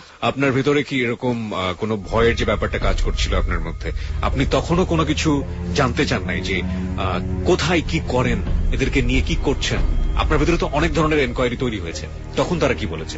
ও আমাকে শুধু একটা কথাই বলতো যে তুমি এগুলো জানা তোমার দরকারই নেই, তুমি পরে জানলেও চলবে, এই কথাগুলি বলতো। আর মানে এই 2টা কাজ করার পর থেকে কেমন জানে আমি মানে ওদের অনুগত হয়ে গেলাম, ওরা যা বলতেছে আমি তাই করতেছি, এরকম একটা পরিস্থিতি হয়ে গেছে। হঠাৎ করে একটা কাজের পরে আমি বললাম যে কাজ আর করবো না। একটু দাঁড়ান, আপনি 80,000 টাকা পেলেন, অনেক টাকা আপনার জন্য। এর আগে আপনি 40,000 টাকা পেয়েছেন। এই টাকাগুলো দিয়ে সেই সময় আপনি কি করতেন? আসলে ওই টাকাগুলো আমি তখন আমার জন্য তো অ্যাকাউন্ট করি নাই, আমি এই টাকাগুলো আমার একজন কাছের মানুষের, যার নামটা আমি বলতে চাচ্ছি না, ওর অ্যাকাউন্টে আমি রাখছি। ছেলে ওর মেয়ে? মেয়ে। আপনি তাকে ভালোবাসতেন? না, ও আমার আত্মীয়ের মধ্যে ছিল। তারপর মুন্নিকে হস্তান্তর করলেন এবং আপনি বলছিলেন যে আপনি একটা পর্যায়ে গিয়ে ওকে খুব জেরা শুরু করলেন হেতাশামকে, যে আসলে কি করা হয় এদেরকে দিয়ে। হ্যাঁ, তো ও আমাকে বলতেছে যে মানে তোমার এগুলো এখন জানা দরকার নাই, তুমি পরে জানলেও চলবে। মানে ওই সময় আমার একটা ভয় কাজ করে। তারপর আমি আরো কয়েকটা কাজ করলাম। তো হঠাৎ করে কয়েকটা মানে সংখ্যা বলেন, কতগুলো করলেন? তখন আরো 10-12টা কাজ করে ফেলছি। 10-12টা? হ্যাঁ, 10-12টা কাজ করে ফেলছি। দুটো ঘটনার বর্ণনা আপনারা এতক্ষণ জোরে শুনলেন, তারপরেও 10 থেকে 12টা, প্রত্যেকই কি মেয়েই ছিল? হ্যাঁ, সবগুলো মেয়ে। আপনি একটু আগে বলছিলেন যে দুটোর ক্ষেত্রে আমরা দেখেছি যে ধনী, এগুলোর ক্ষেত্রে আপনি কি দেখেছেন? এই 10-12টার কথা যেটা বললেন আপনি, সব ধনী ছিল না, তবে সুন্দরী মেয়েদেরকে ওরা বেশি টার্গেট করতো। আইদার ধনী অথবা সুন্দরী। ওকে, তারপর? তো তারপর হঠাৎ করে একটা কাজ আমাকে দেয়, মানে আমি আপনার কি এরকম হয়েছে যে এট এ টাইম দুটো মেয়ের সাথে আপনি করছেন এরকম, বা তিনটা মেয়ের সাথে এরকম করছেন? এট এ টাইম একটাই আপনাকে দিত? একটাই দিত, একটার বেশি দিত না কাউকে। ওকে, তারপর? একটা করে দিত। তো হঠাৎ করে মানে আমি ম্যাক্সিমাম কাজগুলো আমাকে 3 মাস সময় দেওয়া হতো, তো 3 মাস লাগতো না আমার। আপনি 1.5-2 মাসে সেটা কমপ্লিট করে 2 ফেলতেন? মাসের মধ্যে শেষ করে দিতাম। ওকে। তো মানে মানে কাজ করতে করতে কিছুদিনের মধ্যে আমি ওদের মধ্যে ফেমাস হয়ে গেলাম। মানে যত কঠিন কাজগুলো আছে ওরা আমাকে দিতে থাকলো এবং আপনার রেট বাড়তে থাকলো? আমার রেটও বাড়তে থাকলো। প্রথম 40-50 হাজার টাকা, 80 হাজার টাকা, 1 লক্ষ টাকা, 2 লক্ষ টাকা। তো যে মেয়েটার কথা সর্বোচ্চ আপনাকে কত টাকা দিয়েছিল? 2.5 লক্ষ টাকা। সর্বোচ্চ তাকে 2.5 লক্ষ টাকা দেওয়া হয়েছিল কোন একটি মেয়েকে পটানোর জন্য। ওকে। তখন একটা মেয়ে যাকে আরো কয়েকটা লোক দিয়ে চেষ্টা করানো হচ্ছিল, কিন্তু তাকে পটানো যাচ্ছিল না। এমন একটা মেয়ে শাহিন। আরো কয়েকটি মেয়েকে আপনি বললেন যে আরো কয়েকটি ছেলেকে দিয়ে পটানোর চেষ্টা করা হচ্ছে, এটা আপনি জানতেন? হ্যাঁ, এটাকে আমি বলছি এই নাম্বারটা দেওয়ার সময়। ওকে, তার মানে আপনি বুঝে গেলেন যেটা একটা নেটওয়ার্ক। হ্যাঁ, তখনই আমি মানে আগে থেকে বুঝতাম আমি আসলে যে একটা কিছু হচ্ছে। একদিন নাহার আমাকে বলতেছিল যে তুমি তো আর একা করো না, হাজারো মানুষ করতেছে, তো তোমার একা খারাপ করতে সমস্যা কি, টাকা তো পাইতেছো। প্রিয় শ্রোতা, আপনারা মুখোমুখি হয়েছেন যাহা বলিব সত্য বলিবর, এবং সত্য বলিবর আসনে আজকে নিজের সাহস, নিজের ভেতরের ভালো সত্তা দিয়ে এই আসনটি অলংকৃত করেছে যে সে হচ্ছে মাহি। আমরা সমাজের একটা অসম্ভব গূঢ় তথ্য আজকে বের করবার চেষ্টা করছি ওর মুখ থেকে, যেটা আমরা পাচ্ছি। এখন পর্যন্ত জানি না যে এই যে মেয়েগুলোকে পটানো হচ্ছে বা যেভাবে পটানো হয় তাদেরকে দিয়ে আসলে কি করানো হচ্ছে, সে জায়গাটা আমরা এখন পর্যন্ত আসতে পারিনি। গল্পের সামনের দিকে আমরা আসবো, কিন্তু আমরা এটা পরিষ্কার হয়েছি যে এই কাজগুলো কিভাবে করা হয় এবং একই সাথে এটা একটা বিশাল নেটওয়ার্কের মধ্যে করা হয়। আচ্ছা, তারপর ওই মেয়েটার নাম্বার, ঠিকানা ঠিকানা সব দেওয়া হলো। মেয়েটার নাম ছিল শাহিনুর, বাড়ি হচ্ছে মাধবদীতে। এটা আপনার কত নম্বর কাজ ছিল? এটা সম্ভবত 15 বা 16 হবে। 15 কিংবা 16 নাম্বার কাজের মধ্যে আমরা রয়েছি। তো 2.5 লক্ষ টাকা কন্ট্রাক্ট হইলো। আর আমি বললাম যে সময় তো 3 মাসে হবে না, আমাকে সময় আরো বাড়াই দিতে হবে। তো পর্যায়ক্রমে সময়টা আস্তে আস্তে বাড়ে। প্রথম আমাকে 6 মাস সময় দেয়, যে 6 মাস তোমার সময়। তো আমি বললাম যে হ্যাঁ 6 মাস সময় আছে, ঠিক আছে। মেয়েটা সম্পর্কে আপনাকে কি বলেছিল? শুধু বলেছিল মেয়েটা কঠিন, মানে টাফ, এছাড়া আর কি তথ্য দিয়েছিল? একটা কথা বলি এখানে, বললে খুব ভালো, যে মেয়েটা অসম্ভব ধরনের সুন্দরী ছিল। আর ওর বাবা ছিল অনেক বড় ব্যবসায়ী। মানে ওর বাবার পরিচয় যদি বলি তো সবাই চিনে ফেলবে। মানে ওর নরসিংদীর মধ্যে সবচেয়ে বড় ব্যবসায়ী ছিল ওর বাবা। এমন একটা মেয়েকে পটানোর জন্য কাজটা পাইছি। আর ওর বাবা প্রশাসনিক ভাবে অনেক শক্তিশালী ছিল। তো এইখানে একটা মানে ওরা আমাকে অভয় দিল একটা জিনিস, যদি তোমাকে মানে প্রশাসনিক ভাবে কোন রকম হয়রানি করে সেটা আমরা দেখবো, তুমি কাজটা করো এবং যেভাবে করা প্রয়োজন পড়ে সেভাবেই করো। ওকে। তো ওকে প্রথম ফোন দেই, ফোন দিলে প্রথম দিন যতবার ফোন দিয়েছি কেটে দিছি। তো এমন 2 দিন একটা না ফোন দিই, ও ফোন ধরেই না, শুধু কেটে দেয়। তারপর তৃতীয় দিন একটা আননোন নাম্বার থেকে একটা থ্রেট আসে আমার ওই ফোনে। আর প্রতিটা কাজ করতে গেলে আমাকে সিম চেঞ্জ করে দিত। এমন হয়তো আগেও বলছি একবার যে একটা থ্রেট আছে যে তুমি একটা মেয়েকে ডিস্টার্ব করো, ভালোর জন্য বলতেছে, আর করো না, তোমার ক্ষতি হইতে পারে। তাই আমি তখন বললাম যে হ্যাঁ ঠিক আছে। তুমি ভাবলাম ততদিনে আসলে আমি এই কাজে মোটামুটি পরিপক্ক হয়ে গেলাম। 15টি কাজ আপনি করেছেন, পরিপক্কতা আসবে, সেটাই স্বাভাবিক। আর তখন আমার অবস্থাটা খুবই খারাপ ছিল। আমি মানসিক ভাবে তখন মানে আমি মানুষকে মানুষই মনে করতাম না। আসলে ওই মুহূর্তটা আমার সবচেয়ে খারাপ ছিল। আমি অমানুষ হয়ে গেছিলাম, একবার অমানুষ। কেন আপনি এটা বলছেন? এই কারণে বলতেছি, একটার পর একটা মেয়ের জীবন আমি নষ্ট করতেছি। আমার আপনি তো কাছে- জানেন না এদের সাথে কি হচ্ছে, তাহলে আপনি এই অ্যাজিউমটা বা এই পারসেপশনটা আপনি কেন নিচ্ছেন নিজের ভেতরে? আমার ধারণা মানে এতগুলো কাজ করার এই পর 15টা করার পরেও আপনার ভেতরে জিনিসটা ক্লিয়ার হয়নি, তারা আপনাকে বলেনি যে তারা এই মেয়েদেরকে দিয়ে কি করছে? না, তখন তারা তখনও আপনাকে তারা বলেনি? না। এই কাজটা করার পর একটা কাজ হয়েছে, আমি সেটা পর্যায়ক্রমে আসতেছি। তো এমন গেল 1 মাস পর্যন্ত কোন রকম ওর সাথে কানেক্ট হইতে পারিনি। তো হঠাৎ করে একদিন রাতে ও আমার একটা নাম্বারে ফোন দেয়, মানে ওই নাম্বারে ফোন দেওয়ার পরে ওই নাম্বারটা ইউজ করি, আর বাকিগুলো করি না। আর সিম নেওয়ার সময় আমি ওই তেসামকে আমার সবগুলো সিমের নাম্বার দিয়ে দিয়েছিলাম। ওর সাথে আলোচনা করছিলাম যে ব্যাপারটা আসলে এমন তো হইতেছে না, এখন কি করব। তো ওই আমাকে বললো যে এক কাজ করো, একাধিক সিম কিনো, একাধিক ভাবে ট্রাই করতে থাকো, যত সিম লাগে। আর ও আমাকে বলছে এই কাজটা করতে যে তোমাকে দিয়ে দেবো মাত্র 2.5 লক্ষ টাকা। এই কাজ করতে যে যদি প্রয়োজনে 10 লক্ষ টাকা খরচ করতে হয় সেটাও করবা, কিন্তু কাজটা করতে হবে। আর যদি এই কাজটা করার পর তুমি মুক্তি চাও সেটাও আমি তোমাকে দেবো, কিন্তু এই কাজটা করতে হবে। তখন আমি মনে প্রাণে চেষ্টা শুরু করে দিলাম যে অন্তত এই পথটা থেকে বেরোতে তো পারবো আমি। তো হঠাৎ করে একদিন ও আমাকে ফোন দেয়। ফোন দেওয়ার পর ও আমাকে বলতেছে যে আপনি আমাকে অনেক জ্বালাইছেন, এখন একটু উপকার করতে পারবেন। ওকে আমি সুন্দর সুন্দর SMS দিতাম, তো হয়তো কোন একটা SMS ওর কাছে ভালো লাগছে। তো ও পরে ঘটনাটা আমাকে বলছে এইভাবে যে ও একটা ছেলের সাথে প্রেম করে। তো ওই ছেলে হঠাৎ করে একদিন ওর সাথে রাগ করছে, রাগ করার পর আমার দেওয়া একটা SMS প্রেমিককে দেয়। দেওয়ার পরে ওই প্রেমিকের রাগ ভাঙে, ফোন টোন দেয়, কথা বলে। তো এই SMS-টা থেকেই কাজ করছে, ও আমার সাথে যোগাযোগ করছে, বলতেছে আপনি তো অনেক জ্বালাইছেন, এখন একটু উপকার করেন। আমি বললাম কি? কয় যে আমি একজনকে ভালোবাসি, এখন ও আমার উপরে ভীষণ ভাবে বিরক্ত, রাগ। আগে একবার রাগ করছিল, আপনার দেওয়া একটা SMS দিয়ে আমি ওকে রাগ ভাঙাইছিলাম, আমাকে কিছু SMS দেন। তো আমি দিতে থাকলাম SMS। 1 মাস পর্যন্ত এই SMS এর সম্পর্কই থাকলো।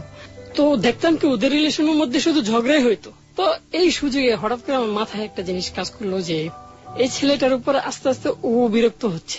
ওর কথা আমি বুঝতেছি, ও বিরক্ত হচ্ছে ছেলের উপরে, ছেলে ওর উপর বিরক্ত। তো এইখানে একটা সুযোগ, মানে ওদের রিলেশনটা ভাঙিয়ে দেওয়ার। আর রিলেশন ভাঙলেই আমি ওর সাথে রিলেশন করতে পারবো, এছাড়া না, কারণ ও যেহেতু অলরেডি একজনকে ভালোবাসে। তো আমি ওর কাছে বললাম যে তুমি একটু একটা কাজ করো, আমি তোমাদের মধ্যে যে ঝগড়াগুলো হয় এই ঝগড়াগুলো আমি ভেঙে দিতে পারবো। তো মহা খুশি, বলে যে কিভাবে? আমি বললাম যে ওর ঠিকানা একটু দাও, আর ওর ছবি টবি থাকলে আমাকে একটু দিও। তো বলতেছে যে হ্যাঁ ছবি আছে আমার কাছে। ছবিও দিল, ওর ঠিকানা সবকিছুই দিল। দেওয়ার পরে আমি ওর সাথে দেখা করি। আমি ওকে ফোন দিলাম, ফোন দিয়ে বললাম যে ভাই আপনার সাথে আমার জরুরি কিছু কথা আছে। আপনাকে জানতে চাইলো না আপনি কে? হ্যাঁ আমি বলছি যে আমার নাম, বলছি যে ভাই আমি মাহি। আপনি সব জায়গায় আপনার এই মাহি নামটাই ব্যবহার করতেন? হ্যাঁ এই নামটি ব্যবহার করি। তো ওর সাথে দেখা করলাম, দেখা করার পর কি বলবো আমি বুঝতেছি না। হঠাৎ করে ওর কাছে আমি 2000 টাকা চেয়ে বসি। ভাই আমি একজনের কাছে শুনছি আপনি অনেক ধনী, আমি একটা বিপদে পড়ছি ভাই, আমার 2000 টাকা দিবেন একটু দয়া করে। তো ও বললো যে 2000 টাকা আপনাকে চিনি না। আমি বললাম যে হ্যাঁ আপনি লোন হিসেবে দেন, আমি আপনাকে ফেরত দিয়ে দেবো। পরে ও আমাকে জানতে চাইলো যে কি সমস্যা। আমি বললাম যে ভাই একটু সমস্যা আছে ব্যক্তিগত, আপনাকে আমি বলবো, তবে পরে আপনার ফোন নাম্বারটা যেহেতু আছে আমার কাছে। তো আমাকে 2000 টাকা দেয়। টাকাটা দেওয়ার পরে ওর কাছ থেকে বিদেশিতে নিয়ে চলে গেলাম। দাঁড়ান, আমাদের লিসনারদের অনেক সন্দেহ হবে, কারণ একজন অপরিচিত মানুষকে প্রথম কথা হচ্ছে আমি কোনোভাবেই 2000 টাকা দিব না। আপনাকে কেন সে 2000 টাকা দিবে? কি সম্মোহনী শক্তি আপনার মধ্যে ছিল, কিংবা কিভাবে আপনি তাকে পটালেন, এটা আমাদেরকে একটু বলতে হবে। আমি প্রথমে ওকে যে কথাটা বলি যে ভাই একটা মানুষ তো আরেকটা মানুষের কাজেই আসে, আর একটা গান তো আছে মানুষ মানুষের জন্য, শুনছেনি। তো ও কেমন জানি আমার কাছে অবাক হয়ে তাকায় থাকতো, আমি কথাগুলো বলতাম শুরুতেই। তো বললাম যে ভাই আমি একটা বিপদ উপর আপনার কাছে আসছি, আজকে যদি আমার কাছে টাকা থাকতো, কেউ যদি আমার কাছে এইভাবে এসে চাইতো, আমি দিতাম ভাই, মানবিক দিক থেকে হলেও আমি দিতাম। কারণ আপনাকে তো ধান্দাবাজ মনে করার ব্যাপার ছিল আসলে। হ্যাঁ এরকম একটা ব্যাপার ছিল, ও আমাকে কথাটা বলছে এইরকম ভাবে। তো ওকে আমি পরে বললাম যে ভাই হয়তো আপনি এক কাজ করেন, আপনার তো 2000 টাকা হারায়ও যেতে পারে না, সেইটা মনে করে আপনি আমাকে দেন। অথবা এমনও তো হইতে পারে কোন গরিব মিসকিন যদি আপনার দুয়ারে আয়সা চায়, ধরেন কারো মেয়ে বিয়ে দিতে পারতেছেন, আপনি তো দিবেন তাকে 2000 টাকা। ও বললো যে হ্যাঁ, আমি সেরকম কিছু একটা ভেবে আপনি আমাকে দেন, আপনার টাকাটা আমি অবশ্যই ফেরত দিব। আর আমার পরিচয়টা ওকে বললাম যে আমার বাড়ি গাজীপুরে। এবং আপনি ইম্পর্টেন্ট কথা যেটা বলতে চাইলেন ওকে বলবেন, সেই ইম্পর্টেন্ট কথা আপনি তাকে সেই মুহূর্তে বলেননি? না বলিনি আমি তখন, কারণ এইটা ছিল আমার আগে থেকে প্ল্যান। আর আমি সাথে করে আমি ওই নাহারকে নিয়ে যাই। ওকে, নাহারকে নিয়ে যাই এই জন্য ওর কাছ থেকে আমি 2000 টাকা যে নিতেছি, ও আমাকে 2000 টাকা দেয়। এই জিনিসটাকে একটা ঘটনা বানাবো আমি, সেটা হচ্ছে এরকম। তো আমি নাহারকে বলছি যে তুমি একটা কাজ করবা, যখন ও আমাকে 2000 টাকা দিবে তখন তুমি একটা ক্যামেরা নিয়ে যারা দিচ্ছে, তুমি এই জিনিসটা জাস্ট ছবি উঠে রাখবা, আর কিচ্ছু না। তো এই কাজটা হয়েছে, ও আমাকে যখন 2000 টাকা দিচ্ছে ছবিটা উঠে রাখছে। আপনি তাকে পরবর্তীতে যখন টাকাটা রিটার্ন দেন তখন সে জিজ্ঞেস করেন আপনার কাছ থেকে যে ভাই গুরুত্বপূর্ণ ঘটনাটা কি ছিল এটা বলেন? তখন আমি পৃথিবীর সবচেয়ে জঘন্যতম মিথ্যে কথাটা বলি। সেটা হচ্ছে তখন আমি বলি যে আমার মায়ের অপারেশন ছিল, এই জন্য আপনার কাছে আমি টাকাটা নিছি। আর আমি তখন আপনাকে এই কথাটা বলতে পারতাম, তখন কথাটা বললে হয়তো আপনি টাকাটা তখনও দিতেন, কিন্তু আমি এই জিনিসটা বলি নাই, কারণ আমার মনটা ভীষণ খারাপ ছিল। ঠিক আছে, আমি স্বীকার করে নিলাম আপনি এটা বলেছেন পরবর্তীতে, কিন্তু ছেলেটি আপনাকে জিজ্ঞেস করেনি যে আপনি নাম্বারটি তার কাছ থেকে কিভাবে পেলেন, ছেলেটির নাম্বার? হ্যাঁ, এই কথাটা জিজ্ঞেস করছিল। আপনি কি বলেছেন? ছেলেটা একটু পপুলার ছিল এই দিক থেকে, ওইখানে ওর বাবার কাপড়ের ব্যবসা ছিল। ওকে। তখন আমি ওকে এই জিনিসটা বলি, আমি আগে থেকে প্ল্যান করে নিই যে আমার পরিচিত একটা কাপড়ের দোকানদার আছে, তো ও আমাকে বলছে এই জায়গা থেকে যদি টাকাটা নেই তাহলে তাহলে আমি পাবো টাকাটা। প্রিয় শ্রোতা, অনেক প্রশ্নের পর ব্যাপারটা একদম পরিষ্কার হয়ে গেছে যে আসলে যেটা নিয়ে আপনাদের কনফিউশন ছিল বা এতক্ষণ ধরে যারা প্রশ্ন করছেন যে অবান্তর মনে হচ্ছে, তাদের সবার জন্য বলি, ছেলেটা পপুলার ছিল যে কারণে তার কাছ থেকে নাম্বার কালেকশন করা কোনো ব্যাপার ছিল না, এক। এবং ও রেফারেন্স দিয়েছে ভাবে যে কেউ একজন বলেছে যে আপনার কাছ থেকে 2000 টাকা যদি চাই আপনি দিবেন, কারণ আপনি অনেক বড় লোক, আপনি এই জন্যই আপনার কাছে এইভাবে মিট করা। উদ্দেশ্য ছিল অন্যরকম, যে কোনো না কোনো ভাবে তার ছবিটা আদায় করতে হবে। কিন্তু সেই ছবিটা দিয়ে কি করবে সে প্রসঙ্গে আমরা যাচ্ছি। ছবিটা দিয়ে কি করলেন? শাহিনুরের সাথে দেখা করার কথা বললেন আপনি, সেই প্ল্যানটা কিভাবে ছিল? শাহিনুরকে বললাম যে আমি তোমাকে একটা ইম্পর্টেন্ট জিনিস দেখাবো, তোমার লাইফে এটা তোমাকে অনেক কাজে দিবে। সো তুমি যদি তোমার ভালো চাও আর আমাকে বিশ্বাস করো, তাহলে তুমি আশা করি অবশ্যই দেখা করবে আমার সাথে। তো বলছে যে কোথায় দেখা করবো? পরে ওইখানে একটা যাত্রী ছাউনি আছে, আমি ওই যাত্রী ছাউনি কথাটা বলি, তো ও আমার সাথে দেখা করে।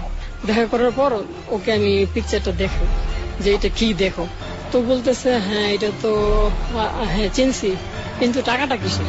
আমি বলছি দেখো টাকাটা আসলে ও আমাকে দিছে, কারণটা হচ্ছে ও চাচ্ছিল তোমাকে টেস্ট করানোর জন্য আমাকে দিয়ে, এই যে আমি এতদিন তোমাকে ডিস্টার্ব করতেছি, টাকাটা ও আমাকে দেয়। আর যদি প্রশ্ন করো আমি ছবিটা কিভাবে উঠাইলাম, তোমাকে আমি উত্তরটা দিই। ছবিটা এই জন্য উঠাইছি কারণ আমি যতদূর জানি তোমার বাবার অনেক প্রভাব, আমি তোমাকে ডিস্টার্ব করব, তারপর তুমি তোমার বাবার কাছে বলবা, তোমার বাবা আমাকে একটা সমস্যা করব, হইতেই পারে। এই জন্য এই কাজটা করার আগেই আমি সবকিছু প্ল্যান করে রাখছি, কারণ ভবিষ্যতে যাতে আমি কোনোদিন কোনো দোষের মধ্যে না পড়ি, এই জন্য এই ছবিগুলো উঠে রাখা। দুর্ধর্ষ প্ল্যান যাকে বলে, এবং এতটা ঠান্ডা মাথায় এভাবে চিন্তা করা একেবারেই অসম্ভব। অনেকেই আজকে মাহির ছবি দেখতে চাচ্ছেন, তাদের উদ্দেশ্যে আমরা বলে রাখি, যাহা বলিব সত্য বলিবতে যেসব মানুষ আসবেন তাদের মানবিক মূল্যবোধের জায়গাটাকে আমরা অনেক শ্রদ্ধা করব, কারণ হ্যাঁ জীবনে সে বড় ভুল করেছেন এবং সেই ভুলের জায়গাটা থেকে সে আজকে সত্যের আসনে বসেছেন। এই সত্যের আসনে বসাটাকে আমরা বড় করে দেখছি, সুতরাং তার ছবি প্রকাশ করে আমরা সমাজে তাকে নিয়ে কোনো সমস্যা হোক বা তার ব্যক্তি জীবনে সমস্যা হোক সেটা কোনোভাবেই চাইব না। তবে ছবির কিছু কিছু বিষয় প্রাসঙ্গিকভাবেই চলে আসবে, সেগুলোর ক্ষেত্রে আমরা কিছু কিছু জিনিস ছবিতে প্রকাশ করব। ঠিক আছে, আপনি সেটা করলেন, করার পরে শাহিনুরের প্রতিক্রিয়া কেমন ছিল? তো শাহিনুরের সাথে সাথে দেখলাম মুখটা কালো হয়ে গেছে, মানে মনটাও খুব খারাপ হয়ে গেছে। তো বললো যে আচ্ছা তোমার সাথে আমার কিছু কথা আছে। ও আমাকে ফার্স্ট টাইম এই কথাটাই বলতেছে যে তুমি একটু সময় দিতে পারবা? আমি বললাম যে হ্যাঁ, তোমার প্রয়োজনে আমি সবকিছু করতে রাজি আছি। মেয়েটার বয়স কত ছিল এই মুহূর্তে? মেয়েটার বয়স আনুমানিক 16 কি 17 হবে। তার মানে আপনার চেয়ে বড়? হ্যাঁ, আমার চেয়ে বড়। ওকে। পরে আমরা একটা জায়গায় গেলাম, ও আমার তো অনেকক্ষণ কথা তো বললো, ওর বিস্তারিত সব ঘটনা বললো যে ওই ছেলেটাই নাকি ওকে অনেক ডিস্টার্ব করতো, অনেক ডিস্টার্ব করার পরে তো অবশেষে ও রাজি হয়েছে।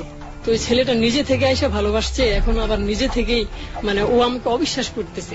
তো এখন মানে আমি যতদূর জানি, আমি এতদিন কাজ করার পর একটা জিনিস বুঝতে পারছি, সেটা হচ্ছে কোন রিলেশন যদি ঘটে, কোন রিলেশন যদি জন্ম নেয় সেটা বিশ্বাসের উপরে জন্ম নেবে, আর যদি কোনো রিলেশন ভাঙে তাহলে সেটা বিশ্বাসের কারণেই ভাঙে। বিশ্বাসটা যতটুকু শক্তিশালী হবে রিলেশন ততটুকু শক্তিশালী হবে, আর যখন বিশ্বাস একবার ভাঙে তখন রিলেশনটা আস্তে আস্তে নিচের দিকে নামতে থাকে, ভাঙতে থাকে।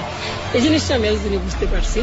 তো এখানে ওর বিশ্বাসটা ভাঙার জন্য আমি এত কিছু প্ল্যানটা করলাম।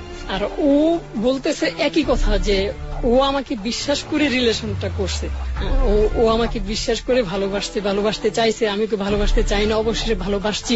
তো এই পর্যায়ে এসে ও আমাকে অবিশ্বাস করতেছে, তার মানে নিশ্চয় ও আমাকে ভালোবাসে না। তো আমি ওর একটা সাথে কথা বললাম, একটা কথা বললাম যে শোনো, তোমাকে আমি একটা কথা বলি, সেটা হচ্ছে কি যে ভালোবাসায় বিশ্বাস নাই, আজকে বিয়ে হয় নাই এখনো, এখন বিশ্বাস নাই। বিয়ে হবে, বিয়ে হওয়ার পর তোমার কাজিনরা আছে না, ও বলে যে হ্যাঁ আছে, আমি তোমার কোনো ছেলে কাজিনের সাথে কথা বলবা, ও তোমাকে সন্দেহ করবে করবে ও বলতেছে হ্যাঁ করবে। হয়তো তুমি তোমার কোনো ফ্রেন্ডের সাথে কথা বলবে, ও অবিশ্বাস করবে। তোমার অপরিচিত কোনো আত্মীয় স্বজন যদি থাকে ছেলে যাকে ও চেনে না, ওর সাথে কথা বলবে, ও সন্দেহ করবে। তখন তোমার লাইফটা কোন পর্যায়ে গিয়ে দাঁড়াবে, মানে তোমার লাইফটা দুর্বিষহ হবে। তো ও বলতেছে যে হ্যাঁ। আমি বললাম যে এখন ডিসিশন তোমার হাতে, কি করবা, রিলেশন কন্টিনিউ করবা নাকি পিছন থেকে ফিরে থাকে। ও বলতেছে যে জানি না আসলে তুমি কে, কিন্তু তোমার মানে তোমার কথা শুনে মনে হইতেছে তুমি আমার অনেক আপন। কারণ আজকে তুমি আমাকে যে সাজেশনটা দিছো, এই সাজেশনটা আমার খুব বেশি প্রয়োজন ছিল। আমি এখন ভাববো এই রিলেশনটা নিয়ে, আমি সামনে আগাইতে চাই না। আমি বললাম তারপরও দেখো, রিলেশন তোমার, জীবন তোমার। এখন আমি যে বলবো যে হ্যাঁ ভেঙে দাও, এটা কিন্তু ঠিক হবে না। আমার কথা তুমি ভাঙবে, এটা ঠিক হবে না। তুমি নিজে থেকে বুঝো যে কি হইতে চাইতেছে বা কি হবে, যখন সাহায্যের প্রয়োজন পড়ে তুমি আমাকে বলবো। এই কথাটা বলে টলে তো চাটা খেয়ে আমরা চলে আসলাম। তখনও আমি মাদ্রাসায় পড়ি। এখন আস্তে আস্তে মাদ্রাসায় আমার প্রেজেন্ট কমতেছে। আমি আস্তে আস্তে ক্লাস গ্যাপ দিতেছি, কারণ ঘুরতে গেলে ক্লাস করা যাবে না। আর কবি মাদ্রাসার একটা নিয়ম হচ্ছে 24 ঘন্টাই মাদ্রাসার ভেতরে থাকতে হবে, প্রয়োজন ছাড়া মাদ্রাসা থেকে বের হওয়া যায় না। যদি বের হতেও হয় তাহলে দায়িত্বশীল একজন ওস্তাদ আছেন, যিনি নাকি ছাত্রদেরকে বাইরে যাওয়ার অনুমতি দেন। ওই ওস্তাদের কাছ থেকে অনুমতি নিয়ে যাইতে হয়। আর আমি প্রথম অনুমতিটা নিয়ে যাইতাম, একটা পর্যায়ে এসে আমি অনুমতিটাও নিতাম না। তো আমার ব্যাপারে নোটিশ বোর্ডে টাঙানো হয়ে গেছে। তো এক পর্যায়ে আমাকে মাদ্রাসা থেকে বেরি করে দেওয়া হয়। কোন ক্লাসে পড়তেন তখন আপনি? তখন এটা হেদায়ে জালালাইন বলে। হেদায়ে জালালাইন, এটা বাংলার কোন ক্লাসের সমান? মাদ্রাসা তো 8 পর্যন্ত পড়ায় বাংলা। মাদ্রাসার পড়াটা যে শেষ করা হয়, শেষ করার 2 বছর আগের ঘটনা এটা। আমি যদি আর 2 বছর পড়তাম তাহলে মাদ্রাসার লেভেলটা শেষ হইতো। আচ্ছা। তো বের করে দিলে মনটা অনেক খারাপ হওয়ার পর আমি এতে সামনে ফোন দিলাম। আপনার ফ্যামিলির ব্যাপারে একটু জানতে চাই এই প্রসঙ্গে। সেটা হচ্ছে যে আপনাকে মাদ্রাসা থেকে বের করে দিচ্ছে, আপনার ফ্যামিলির রোলটা কি ছিল? আপনার ফ্যামিলি কি করছে আপনার জন্য? মাদ্রাসা থেকে যেদিনই বের করে দেওয়া হয়, নোটিশ ফ্যামিলিতেও যায়। তো ফ্যামিলিতে নোটিশ যাওয়ার আগেই আমি একটা কথা বলি ফ্যামিলিতে, যে আমি একটা কাজ পাইছি, কাজটা করব, 1 বছর আমাকে গ্যাপ দিতে হবে। তো বাড়ি থেকে তো প্রথম অনুমতি দিবেই না। কি কাজ জিজ্ঞেস করেনি? হ্যাঁ আমাকে জিজ্ঞেস করছিল। আমি বলছি যে মানে এক জায়গায় একটা আন্দাজে একটা কথা বলছি। ওকে, তারপর? তো তারপর এতে সময় আমাকে একটা রুম ব্যবস্থা করে দিল একটা বাসার মধ্যে। নর্মালি তো বাসাতে ব্যাচেলর ভাড়া দেওয়া হয় না, জানি না ও কিভাবে করছে। তো পরে আমি জানতে চাইছি এটা ওর আত্মীয় স্বজন বা কেউই না, কিন্তু কেউ ওকে চিনে না। বাসার যে মালিক ওকে চেনে না। তো মালিককে জিজ্ঞেস করছিলাম, আচ্ছা আমি বুঝতে পারতেছি না ব্যাচেলর কেন ভাড়া দিলেন আপনি? তো ও বলতেছে আপনার না জানলেও চলবে, আপনি খালি থাকেন। তো তখন বুঝতে পারলাম যে একটা ভয়ের কিছু হয়েছে এখানে, কোন একটা নেটওয়ার্ক বা কিছু একটা দিয়ে হয়েছে, বা ভয় বা ধমক বা কোনো একটা কিছু দিয়ে হয়েছে এখানে। হ্যাঁ, তারপর? তো ওইখানে আমি কি করতাম, ওই বাসায় মেয়েটি নিয়ে আসতাম, আমাকে কিছু বলতো না বাড়িওয়ালা। অন্য কোনো ফ্যামিলি যারা থাকতো এরাও কিছু বলতো না। কেউ যদি আমাকে দেখতো যে হ্যাঁ আমি মেয়ে নিয়ে আসতেছি, তো মানে তারা আমাদেরকে দেখেও না দেখার বান করে যার যার মতো চলে যাইত। কোন এলাকায় ছিল এটা? এটা আসলে ঢাকার মধ্যেই ছিল। আপনি এলাকা বলতে চাচ্ছেন না? এলাকাটা আসলে বলতে চাচ্ছি না। ওকে। তারপর শাহিনুরের ব্যাপারটা আসে। তো শাহিনুর এখন আস্তে আস্তে আমাকে ফোন দিতে শুরু করে। এর মধ্যেই প্রায় 2.5 থেকে 3 মাস যায়। তো ও আমাকে ফোন দিতে থাকে। তো একটা সময়ে ওর সাথে আমার ফ্রেন্ডশিপ হয়ে যায়। ফ্রেন্ডশিপটা থাকে 3 মাস। 3 মাস পরের ঘটনায় আমি আসতেছি। তো হঠাৎ করে ও আসবে ঢাকায় একটু মার্কেটিং করার জন্য। কোথায় ছিল ওর বাড়ি? বাড়ি ছিল মাধবদীতে, নরসিংদীর মাধবদী। হ্যাঁ, আপনি একটু বলেছেন। তারপর? তারপর ও ঢাকায় আসবে মার্কেটিং করতে। তো ও একা আসতেছে। তো বলতেছে যে তুমি কি আমার সাথে থাকবা? কয় ভাই বোন ছিল ওরা? ওরা 2 বোন 3 ভাই ছিল। ও কি সবার বড়? ওর অবস্থান কি ছিল? সবার ছোট। সবার ছোট। তো ও আসতে চাইলে তো কাউকে না কাউকে সাথে করে নিয়েই আসতে পারতো, কিন্তু উদ্দেশ্য ছিল আপনার সাথে দেখা করা বা ওরকম কোনো কিছু? হ্যাঁ, এটাই এমন কিছুই। তো আমি যা বুঝতে পারলাম এমন কিছুই ছিল। তো আমি বললাম যে হ্যাঁ আসো, আমি তো ফ্রি আছি, সমস্যা নেই। সেই থেকে আমার মাদ্রাসার পড়াশোনাটা শেষ, আমি থাকতে থাকলাম ওই বাসায়। ও আপনার সম্পর্কে কিছু জানতে চায়নি এই সময়ের মধ্যে? না, এই সময়ের মধ্যে কিছু জানতে চাইনি। ওই দিনের ঘটনায় বলছি, যেদিন ও দেখা করতে আসে। তো ও আমাকে নিয়ে সরাসরি মানে সকালের দিকে আসে, আমাকে নিয়ে সরাসরি চলে যায় বোটানিক্যাল গার্ডেন, যেটা মিরপুরে, ওইখানে। তো ওইখানে আমি বললাম তুমি না মার্কেটিং করবা? যে না মার্কেটিং না, আমি তোমার সাথে দেখা করতে আসছি, মানে তুমি ফ্রি আছো কিনা একটু জানতে চাইলাম। আমি বললাম যে হ্যাঁ বলো, কি বলো, আর কি কেন দেখা করতে হঠাৎ করে? তো এর মধ্যে ওই ছেলের সাথে রিলেশনটা ব্রেকআপ। মানে আমার একটা কাজই যথেষ্ট, যে বিশ্বাসটা ভেঙে দিলাম, শেষ। তারপর অবশ্য ওই ছেলের সাথে আমার অন্যরকম একটা রিলেশন বিল্ড আপ হয়, ফ্রেন্ডের মতোই। ও মাঝে মাঝে ফোন দিত, মাঝে মাঝে যোগাযোগ করতো, কিন্তু ও আজও পর্যন্ত জানতে পারেনি যে মাঝে আমি কাজ করছি। কেন? এটা তো জানার কথা ছিল, কারণ মেয়েটা যখন এতে ব্রেকআপে যাবে তখন নিঃসন্দেহে ছেলেটার সাথে একটা ঝগড়া হবে, কারণ ঝগড়া তো প্রতি মুহূর্তেই করতো ওরা, এবং ও নিশ্চয়ই প্রমাণ হিসেবে দাখিল করতে পারতো যে এই যে তোমার ছবি, এটা হচ্ছে এই কারণে ব্রেকআপ করছি। ব্রেকআপটা কিভাবে করেছিল মেয়েটা? ব্রেকআপটা আসলে ও এক পর্যায়ে কথা হয়, আমি বলি যে, ও বলতেছে যে না আমি রিলেশনটা কন্টিনিউ করতে পারবো না, কি করবো আমি বলছি সিম বন্ধ করে দাও, সিম চেঞ্জ করো। তো বলতেছে সিম চেঞ্জ করলে তো আমার বাড়ি তো চিনে, বাড়িতে চলে আসবি। আমি বলছি এক কাজ করো, তুমি সিমটা চেঞ্জ করো আগে, পরে কি করতে হবে না করতে হবে আমি সেটা বলতেছি। একদিন ও ফোন করে বলতেছে যে ও তো আমার বাড়িতে আসছে, আর ওদের রিলেশনের ব্যাপারটা, ওদের পারিবারিক ব্যাপার জানতো সবাই। তো আসছে একদিন বাড়িতে আইসা, আমি বলছি যে বাড়িতে আসছি কি করছো, বলছে যে হ্যাঁ কথাটা তো বলছে, আমিও কথাটা তো বলছি। ও বলছে ফোন কেন বন্ধ, তো আমি ওকে এমনিতে মিথ্যে কথা বলছি যে ফোন বন্ধ করে দিছি, ফ্যামিলি থেকে আমাকে চাপ দেয়, এই কথাটা শাহিনুর বলছে। তো ও ওই কথাটি মেনে নিছে যে হ্যাঁ ঠিক আছে, ফ্যামিলি থেকে চাপ দিয়ে ফোন ইউজ করার দরকার নেই, এমনিতে যোগাযোগ করো, তুমি আমার নাম্বারে একটা ফোন টোন দিও, মাঝে মাঝে দেও না। তো বলো যে হ্যাঁ দিব। আমি বললাম যে হ্যাঁ ঠিক কাজটাই করছো, এই মুহূর্তে তুমি এইভাবেই চালাই যাও। আর আমি যতদূর জানি একটা মানুষের সাথে যোগাযোগ যত বেশি থাকবে রিলেশনটা ঠিক ততটাই শক্তিশালী থাকবে। আগে তো করতো কি, ফোন দিত, ফোনে কথা বলতো, এখন যোগাযোগ করতে হলে ওর বাড়িতে আসতে হয়। আর কোনো ভদ্র ফ্যামিলিতে এইভাবে মানে একটা, তার মানে ধীরে ধীরে একটা ব্রেকআপ হয়েছে। মাহি, তারপর ও আমাকে বলতে, বোটানিক্যাল গার্ডেনে আমরা এখন, ও বলতেছে একটা কথা বলতাম তোমাকে, তো বলতেছে আচ্ছা তোমার পরিবারের ব্যাপারটা একটু বলবা। বললাম যে হ্যাঁ তোমাদের তুলনায় আমরা অনেকই গরিব। ওকে তখন আরেকটা মিথ্যা কথা আমি বলি, আমি এখানে খরচ চালে কিভাবে যেন প্রাইভেট পড়ে।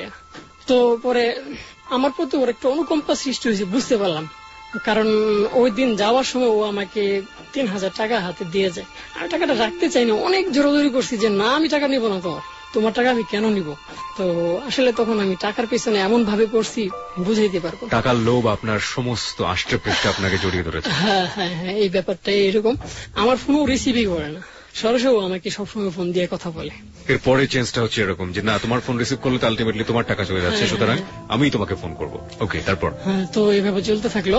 ও আবার ফোন দিল যে হ্যাঁ চলো আমরা একটু দেখা করি, আজকে আমার খুব মন চাচ্ছে এই নদীতে ঘুরবো। ঠিক আছে তাহলে নদীতে ঘুরবো। আমার একটা পরিচিত নৌকাওয়ালা ছিল, তো আমি ওই নৌকাওয়ালাকে কন্ট্যাক্ট করলাম। কোন নদী এটা?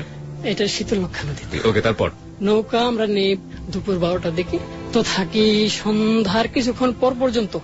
এর মাঝখানে কি আপনাদের মধ্যে এরকম কথাবার্তা হয়ে গেছে যে আপনারা একটা লাভলি রিলেশনে যাচ্ছেন কিংবা ভালোবাসায় পড়েছেন বা এরকম কোনো কিছু? নইলে তো এরকম জায়গায় যাওয়ার কথা না এই ফ্যামিলির মেয়ে। না, এরকম হয়তো না, বাট এই আজকে পর্যন্ত মানে কোনোদিন বলা হয়নি যে একে অপরকে ভালোবাসি। রিলেশনটা ফ্রেন্ডশিপের মধ্যেই আছে। মানে ফ্রেন্ডশিপের মধ্য দিয়ে আপনি আপনার কাজটা সমাধান করেছেন। হ্যাঁ হ্যাঁ, যখন সন্ধ্যা হয়ে গেছে ঘুরতে ঘুরতে অনেক কথা হইলো, তো ওকে আমি একটা কথা বললাম, আমার না খুব ইচ্ছে করতেছে তোমার একটা কিস করব।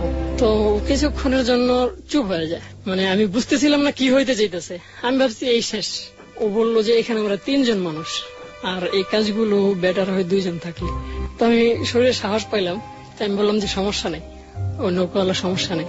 ফ্রেন্ডশিপের মধ্যেই কি এই ধরনের রিলেশনশিপে আপনারা আগে থেকেই ব্যাপারটা দুজনেই জানতেন, নাকি শুধুমাত্র অনাকাঙ্ক্ষিত ভাবে বা হঠাৎ করে ওখানে হয়ে যাচ্ছিল? আমি একবার হঠাৎ করি, আমি চাচ্ছিলাম, আমি বুঝতেছিলাম যে রিলেশনটা মোড় নিচ্ছে অন্যদিকে। ও এক পর্যায়ে রাজি হয়ে যায়। ও বলে যে না আমার লজ্জা লাগে। আমি বললাম যে লজ্জা তো আমারও লাগে, লজ্জাটা তুমি ভাঙাও।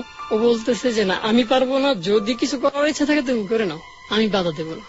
তখন আমি কিসটা করার পরে ও বলতেছে যে কিসটা করছো কোন অধিকারে। আমি বললাম যে তুমি আমার গুড ফ্রেন্ড, আর একটা ফ্রেন্ডের কাছে চাইতেই তো পারি। না, একটা ফ্রেন্ডের কাছে কেউ এই জিনিস চাইতে পারে না। সত্যি করে বলো তুমি আমাকে ভালোবাসো কিনা। মিনিট খানেক পরে বলছি যে হ্যাঁ ভালোবাসি, আর এই জিনিসটাই আমি তোমাকে কিস চাওয়ার মাধ্যমে বুঝাইতে চাচ্ছিলাম। যে বুকে সাহস নেই, বলতে পারো না মুখে। তো আমি বললাম যাই হোক, বলে তো ফেলছি যেভাবেই হোক, এখন তুমি বলো তোমরা ব্যাপারটা কি। কই যে না আমি তোমাকে ভালোবাসবো না ততক্ষণ যতক্ষণ না তুমি আমাকে প্রপোজ করবা। আমি বললাম যে আচ্ছা ঠিক আছে, আজকে না আরেকদিন তোমাকে আমি প্রপোজটা করতেছি। তো গেল আরেকদিন, তো আমি একটা রিং কিনলাম, ওরে ফোন দিলাম, রিংটা কিনে যে বললাম যে আসো তোমার সাথে কিছু কথা আছে। ও বললো যে কোথায় যাব? আমাদের এলাকায় একটা গ্রামে, ওইখানে অনেক বড় একটা বন্ধ কয়, এটা মানে অনেক ধানের জমিন আর কি, তখন ধান কেটে ফেলছে। এমন একটা সময়ে জায়গাগুলো খালি, আর ওই মাঠের মাঝখানে যদি কেউ গিয়ে বসে তো চারদিক থেকে কেউ দেখে বুঝবে না এখানে মানুষ বসে আছে না অন্য কিছু আছে। তো ওই মাঠের মধ্যে আমি বললাম যে দাঁড়াও, ওকে দাঁড় করায় আমি ওর পিছনে চলে গেলাম।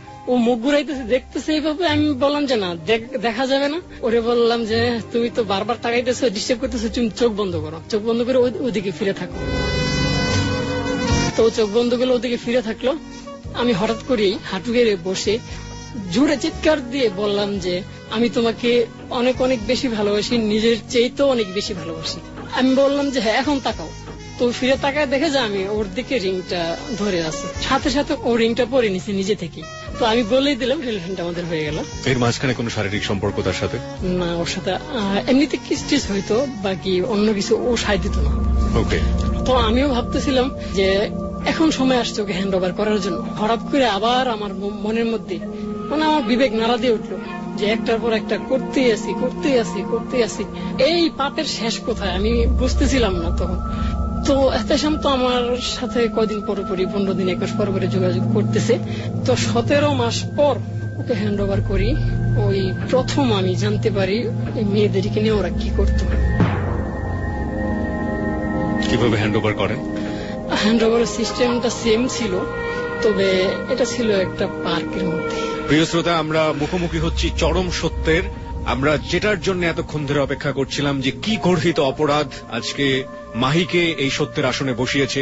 বিবেক বোধ তাকে সারাটা জীবন ধরে তাড়িয়ে বেড়াচ্ছে। কি অপরাধের কারণে আজকে মাহি যাহা বলিব সত্য বলিবর প্রথম গেস্ট হিসেবে এখানে উপস্থিত হয়েছে এবং সত্যের আসনে এসে বসে চরম সত্যটা স্বীকার করতে যাচ্ছে। আপনারা কিছুটা হলেও ধারণা করেছেন যে সে যে অপরাধগুলো করে চলেছে সেটা ক্ষমার অযোগ্য এবং কন্টিনিউয়াসলি সেই কাজগুলো করেছে, কিন্তু সে জানতো না যে মেয়েগুলোকে দিয়ে কি করা হয়। শাহিনুরকে কি করা হলো, কিভাবে হস্তান্তর করলেন এবং আপনি কি জানলেন? তো পার্কে দেখা করলাম, তো সেম জিনিস আমি পরিচয় করাই দিলাম দুইজনকেই, নাহারকে দেশামকে, দুজনকে পরিচয় করাই দিলাম। তো ওই মুহূর্তে আমি বলছি যে আমার খুব বেশি ইচ্ছে করতেছে হালিম খাওয়ার জন্য। এখন এমন একটা খুশির মুহূর্তে সবাই হালিম খাবো, আমি দেখি হালিম কোথায় পাই। তো আগে তো ওই এহতেশাম আমাকে বের করে টাকা দিয়ে দিত। এরপর একটা সময় এমন আসছে যে এহতেশামের আর বের করা লাগে না, আমি নিজে থেকে বের হয়ে যাই। তো আমি হালিমের অজুহাত দিয়ে বেরোলাম। বেরোনোর পর এটা কোন রেস্টুরেন্ট ছিল? রেস্টুরেন্ট না, এটা একটা পার্কে। পার্ক? কোন পার্ক? এটা ছিল ঢাকা বলতা গার্ডেন। তো আমি বেরিয়ে গেলাম। বেরিয়ে যাওয়ার পর মানে যা দেখতে পাইলাম, মেয়েটাকে অজ্ঞান করা হলো। কিভাবে করা হলো? ওই নাহার ব্যাপারটা করছে, ওর মুখে রুমাল চেপে ধরছে। রুমাল চেপে ধরার সাথে সাথে মানে কিছুক্ষণের মধ্যেই দেখলাম, আমি বেরোতেছি দেখতেছি। এই জিনিসটা আগেও আমি একবার দেখছি, অবশ্য বলতে মনে নেই। আমি আগেও একটা রেস্টুরেন্টে এই কাজটা করতে দেখছিলাম ওই মুন্নির সাথে, এরকম একটা কাজ করতে দেখছিলাম বেরোনোর সময়। তো ওইটা ছিল আবসা, কিন্তু এই জিনিসটা আমি স্পষ্ট তো বুঝতে পারলাম। যে কোনো রেস্টুরেন্টে আপনি যেতে পারতেন নাকি ওরাই ঠিক করে দিত? না, ওই এহতেশাম ওরাই নির্দিষ্ট রেস্টুরেন্টে যাইতো, সব রেস্টুরেন্টে ওরা যাইতো। মানে আগে থেকে ঠিক করে দেওয়া থাকতো? ওদের নির্দিষ্ট রেস্টুরেন্ট ছিল। এই রেস্টুরেন্টগুলো আপনি গিয়ে কি অবস্থায় পেতেন? ফাঁকা নাকি? আর প্রত্যেকটা হ্যান্ড ওভারের সময় এমন একটা মুহূর্ত হইতো, হয়তো নাস্তা করে সকালে সবাই চলে যায়, এমন একটা মুহূর্তে ফাঁকা থাকে, নইলে রাতে 9টা 10টার পরে এমন একটা সময় হয়। তো ওই আপনি যে গার্ডেনে গেছেন, বলদা গার্ডেন, ওইখানে সময় কোন সময় ছিল? এটা বিকেলের সময় ছিল। তো ওই সময় তো লোকজন থাকার কথা ওখানে? হ্যাঁ, অনেক লোকজন ছিল। তবে পরে আমি বুঝতে পারলাম আশেপাশে যে লোকগুলা ছিল, আশেপাশে 8-10 জনের মতো যে লোকগুলো ছিল সব ছিল ওদের লোক। কারণ ওর অজ্ঞান হওয়া শেষ, সবাই উঠে গেল, এর মধ্যে মেয়েরা আস্তে আস্তে বেড়ে গেল, আর ছেলেরা সবাই মিলে ওরে নিয়ে গাড়িতে ওইটা চলে গেছে। তো ওই মুহূর্ত থেকে আমি একবারে ফাইনাল ডিসিশন নিয়ে নিছি, আমি কাজ করবো, আমি কাজ ছেড়ে দেবো। তো আমি এহতেশামকে বললাম কথাটা, বলার পর ও করলো যে হ্যাঁ, আমি তো বলছিলাম তুমি এটা হ্যান্ড ওভার করলে তোমাকে কাজটা আর করতে হবে না, তোমার শেষ কাজ। ওই সময় আমাকে টাকাটা সবটা দিয়ে দেওয়ার পর। কত টাকা দিল আপনাকে? ওই সময় বাকি বুকে মিলায় প্রায় 3.5 লাখ টাকার মতো দিচ্ছে। 2.5 লক্ষ টাকা এই পেমেন্টটা, আর 1 লক্ষ টাকার মতো বাকি ছিল। তো আপনি প্রচন্ড ঘামছেন এবং আপনি কাঁপছেন, আপনি একটু কন্ট্রোল করুন নিজেকে। হ্যাঁ বলুন। তারপর গেলাম, ওকে একটা জায়গায় নিয়ে গেল, একটা রুমে। রুমটা ছিল সাভারের দিকে। একটা রুমে গেলাম, যাওয়ার পরে আমাকে টেবিল, একটা 2টা চেয়ার আছে, তো একটা চেয়ার আমাকে বসতে দিল। তো আরেকটা চেয়ার, টেবিলের এই পাশে একটা চেয়ার ছিল, ওই পাশে একটা চেয়ার ছিল। তো আমি যে একটা পাশে বসলাম, তো অপর পাশে যে চেয়ারটা, এই চেয়ারটা আমি যে চেয়ারে বসছি ঠিক এই চেয়ারের পেছনে সেট করা হয়েছে। পেছনে সেট করে ওই এহতেশাম হাতে একটা রিভলভার নিয়ে আমার পিঠে ঠেকাইছে। ঠেকানোর পর বলতেছে আমি যা যা বলি তা করো, হ হয় তোমার জীবনটাকে তুমি পছন্দ করো, নাইতে তুমি মৃত্যুবরণ করো, দুইটার একটা, যেটা তোমার বাইসে নিতে মন চায়। আসলে তখন আমার মধ্যে প্রচন্ড ভয় কাজ করতেছিল। আমি অনেক অন্যায় করছি লাইফে, বাট এই প্রথম আমার অস্ত্র দেখা, আর এমন এমন ভারী অস্ত্রগুলো ওরা আমার টেবিলের উপরে রাখছে দেখে আমি ভয় পেয়ে গেছি এবং আমি কাঁপতেছিলাম। কি কি রেখেছিল? আসলে সবগুলোর নাম তো বলতে পারবো না। রিভলভার ছিল, আর দুনালা বন্দুক ছিল, শর্ট গান ছিল, বাকি আরগুলো আমি যে ভয়ঙ্কর অস্ত্র ছিল। তো বলতেছে যে কোনো একটা অস্ত্র হাতে নাও। আমি হাতে নিলাম, তো পাশে একটা নেকড়া রাখা ছিল রুমাল টাইপের। এই অস্ত্রটা মোছো, ময়লা হয়ে গেছে অনেক, মুছতেছি আর আমার হাত পা পুরো কাঁপতেছে। তো এদিকে করলো কি, আমার একটা ছবি উঠাই। এখন উঠানোর পর ও বন্দুকটা সরাই বলতেছে যে এখন তুমি লাইক করো কোনটা। এই ছবিটা এখন চলে যাবে গণমাধ্যমে, পুলিশের কাছে, আর এই ছবিটা ততদিন পর্যন্ত থাকবে চাপা যতদিন পর্যন্ত তুমি কাজ করো। তার মানে ওরা আমাকে আবার কাজের মধ্যে ইনভলভ করলো। ফাইনালি আপনাকে এমন ভাবে ইনভলভ করলো যাতে আপনি কখনো বের হতে না পারেন। না, কখনো যেন বের হতে না পারি এমন একটা কাজ করবো। তো পরে বাধ্য হয়ে আমি আসলে কাজ আবার করতে শুরু করলাম। শাহিনুর আপনার কত নাম্বার জ্যাকপট ছিল? 16 বা 17 এমন হবে আর কি। এরপরে আপনি কতগুলো করেছেন? এরপরে আরো মোটামুটি 20-24টার মতো এরকম হবে। 20 থেকে 24, তার মানে আপনার হাতে প্রায় 40টির মতো মেয়ে যারা ট্র্যাপে পড়েছে, এবং 16টি তো আপনি কোনো না কোনো ভাবে লালসা মোহের ফাঁদে পড়ে বা ফাঁদে পড়ে আপনি করেছেন। 16র পরে যখন দেখলো যে না আপনাকে দিয়ে কাজ হচ্ছে এবং আপনি পাহাড় পরিমাণ মানে দুঃসাধ্য জিনিসও সাধ্যের মধ্যে আনতে পারছেন, তখন আপনাকে তারা ট্র্যাপে ফেলে দিল, এবং সেই ট্র্যাপ থেকে আপনি বের না হতে পেরে আপনি বাধ্য হয়ে আরো প্রায় 24টি মেয়ের জীবন নষ্ট করে দিলেন। আসলে আমি তখন পড়ে গেছি এক ফাঁসাতে। সেটা হচ্ছে, আগে তো আমার পেমেন্ট ফুললি দিয়ে দিত, আমার সাথে ভালো ব্যবহার করা হইতো। এখন আমার সাথে ব্যবহার রাফ হয়ে গেছে, আর আমার টাকা হাফ দেয় না। এক একটা মেয়ের জীবন, ফুলের মতো জীবন আমি নষ্ট করে দিচ্ছি।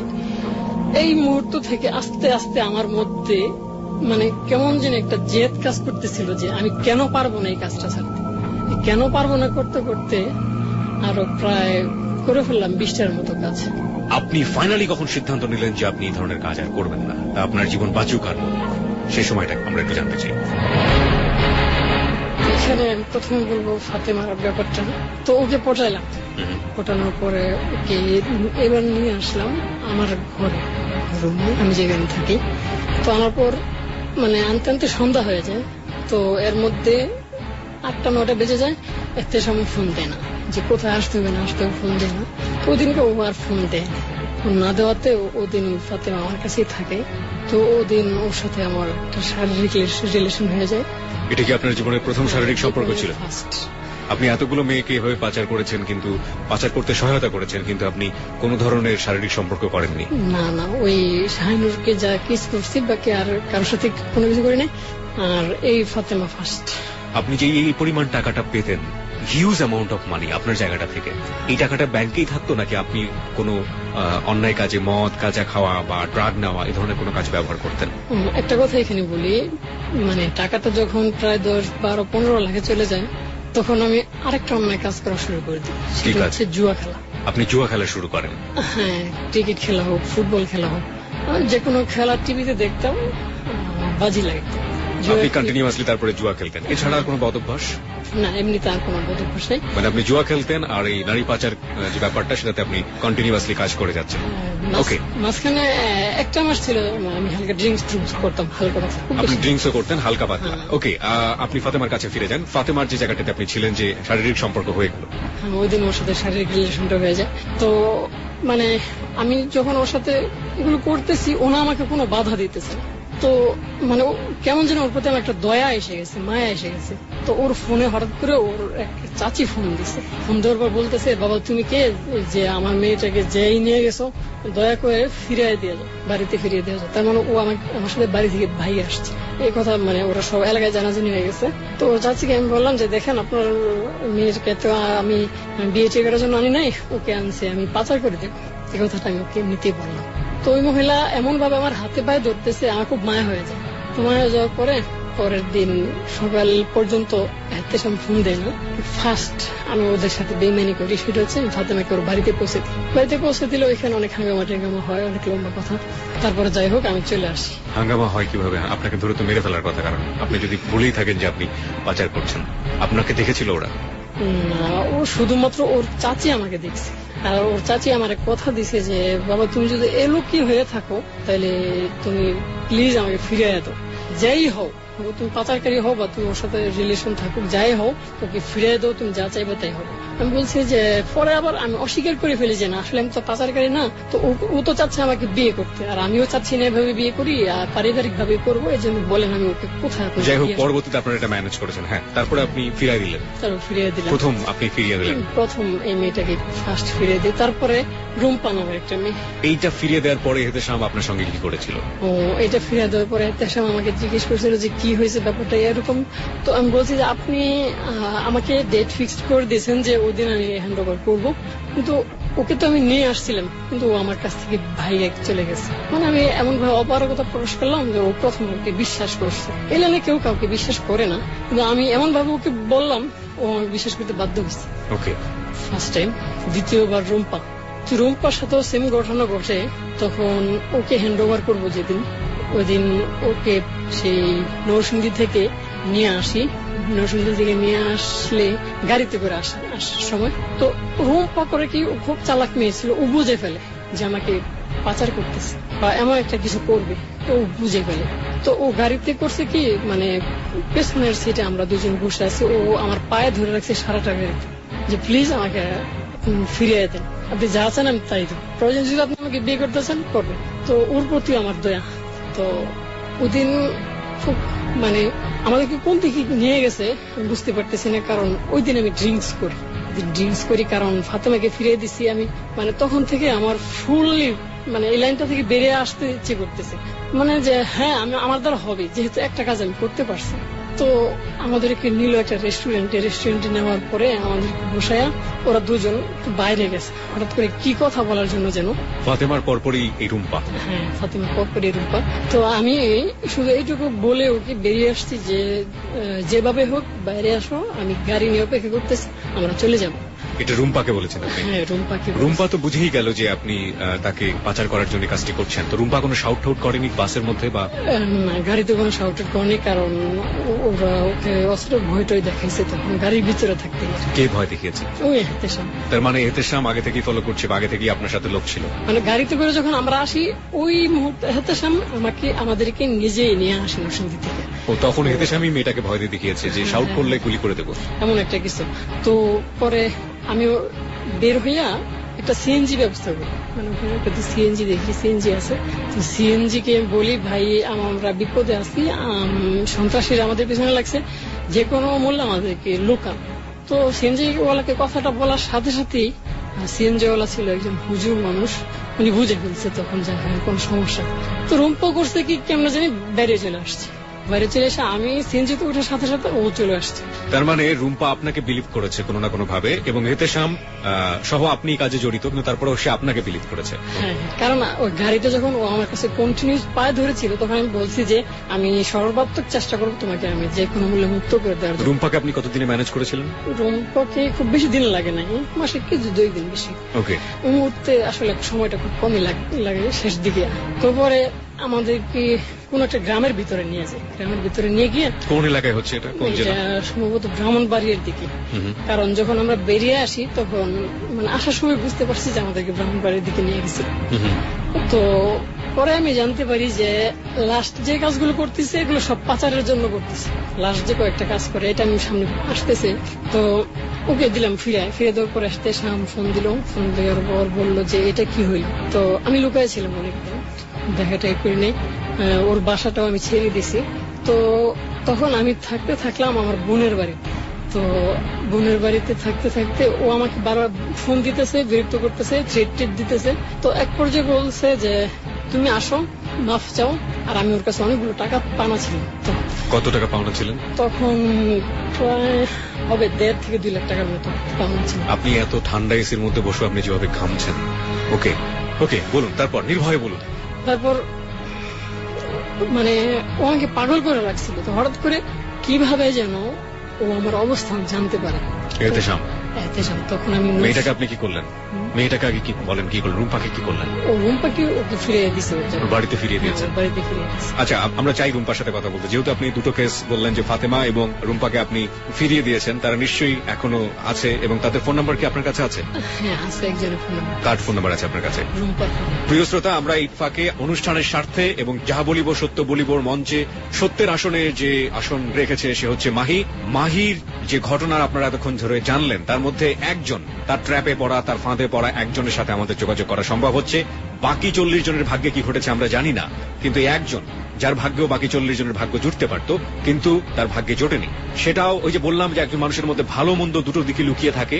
মাহির যে খারাপ দিক, সেই খারাপ দিকের ফাঁদে পড়েছে 40 জন, কিন্তু মাহির ভালো দিকের যে জোয়ার, যে ঢেউ, সে ঢেউয়ের জোয়ারে শেষ পর্যন্ত সুস্থ জীবনে ফিরে যেতে পেরেছে ফাতেমা এবং রুম্পা। রুম্পার সাথে আমরা এই মুহূর্তে ফোনে যোগাযোগ করছি, দেখি রুম্পা কি বলে।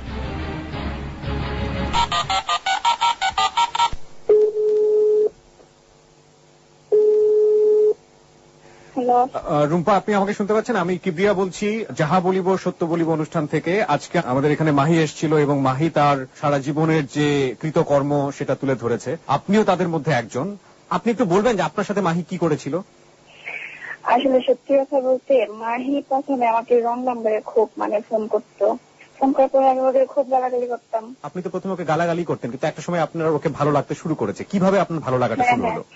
একটা ছেলেকে এতভাবে গালাগালি করি, অথচ ও আমাকে বারবার ফোন করে আমার সাথে কথা বলতে চায়। এইখান থেকে ভালো লাগে আর কি। তারপর আর কি কথা বলি আমি ওর সাথে। অনেক সময় ওর সাথে ফ্রেন্ডশিপ হয়।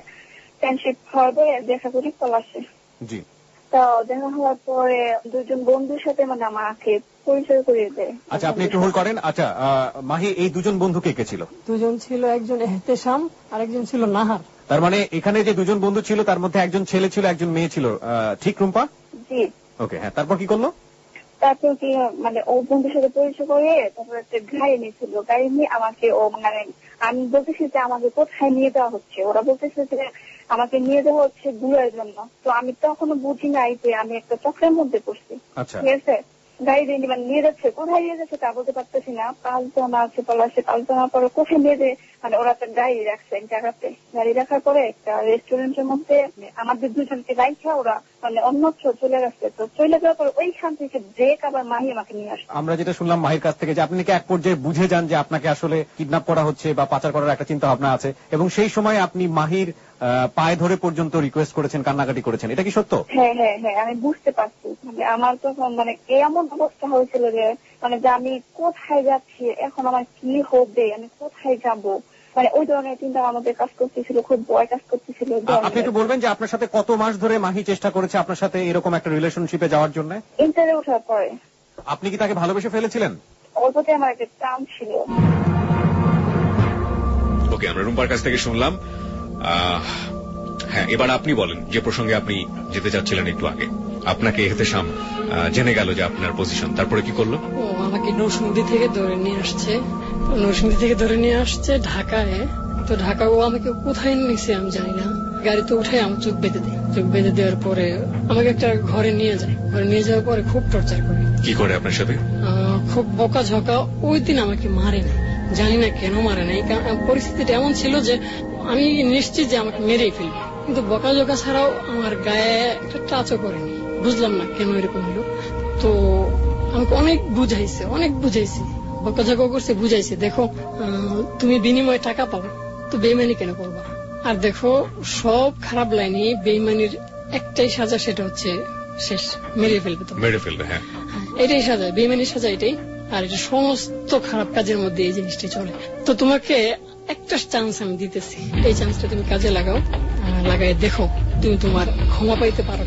তোমাকে আরেকটা মেয়ে নাম্বার দেয়, সেই নাম্বারটা হচ্ছে নূপুর বলে যে এই মেয়েটাকে কভার করো। আপনি কি করেছিলেন সেটা? হ্যাঁ, করেছিলাম। আপনি সেই মেয়েটাকে আবার এরকম ফাঁদে ফেলেছেন? ফাঁদে ফেলেছি। কত টাকা পেয়েছিলেন? এই মেয়েটাকে আমি হস্তান্তর করিনি। এই মেয়েটাকে আপনি হস্তান্তর করেননি? না, এই মেয়েটার ব্যাপারে আর কিছু কথা আছে। সেটা হচ্ছে মেয়েটাকে আমি যেদিন প্রথম দেখি, কথা বলার এক পর্যায়ে মেয়েটার সাথে মিট করার পর এই মেয়েটাকে দেখে আমি ওর প্রেমে পড়ে যাই। মানে কথায় আছে না, লাভ ইজ ফার্স্ট সাইট, এই ব্যাপারটা হয়ে যায় আর কি। তো আস্তে আস্তে এতদিন তো আমি শুধু ভালোবাসার অভিনয় করে গেছি, কিন্তু আজকে যে ব্যাপারটা ছিল সেটা হচ্ছে আমি রিয়েল লাভ করে ফেলি। নুপুর কি আপনার লাস্ট শিকার ছিল? হ্যাঁ, নুপুরই আমার লাস্ট। নুপুরকে আপনি স্টিল লাভ করছেন? হ্যাঁ, স্টিল লাভ করছি। নুপুর আপনার সবকিছু জানে? হ্যাঁ, আমার সবকিছু জানে। নুপুরের সাথে আমাদের অনুষ্ঠানের সাথে কথা বলা সম্ভব এই মুহূর্তে? ওর ফোন নাম্বার তো আছে, বাট ওর ফোন নাম্বারটা বন্ধ, ধরবে না। আর আমি অনেক চেষ্টা করছি ওর সাথে ফোনে যোগাযোগ করার জন্য, কিন্তু ওর পারিবারিক একটা ফোন নাম্বার আছে। কতদিন যাবত ওর সাথে আপনার এই রিলেশন? ওর সাথে রিলেশন প্রায় 2.5 বছর। আচ্ছা, এটাই ছিল আপনার লাস্ট শিকার? ওই ছিল আমার লাস্ট শিকার। এবং আপনি এই শিকার থেকে এখনো বের হননি। আপনার জীবনে আরো কিছু পরিবর্তন এসেছে এই ঘটনার পরে, সেই পরিবর্তনের দিকে আমরা একটু যেতে চাই। আপনি একটু বলেন তো যে এই ঘটনা তো আপনি ছেড়ে দিয়েছেন লাস্ট কত বছর যাবত? 2.5-3 বছর। আপনি এতদিন যাবত কিভাবে সার্ভাইভ করছেন? এহতেশাম আপনাকে খোঁজেনি? হ্যাঁ, এহতেশাম খুঁজতেছে, তবে এর মধ্যে করে কি ওদের দেয়া যে মোবাইল গুলা, একটা মোবাইল চুরি হয়ে গেছে, আর একটা মোবাইল আমি নিজে থেকে নদীতে ফেলে দিই। তার মানে আমি যোগাযোগটা টোটাল স্টপ করতে চাইতেছি।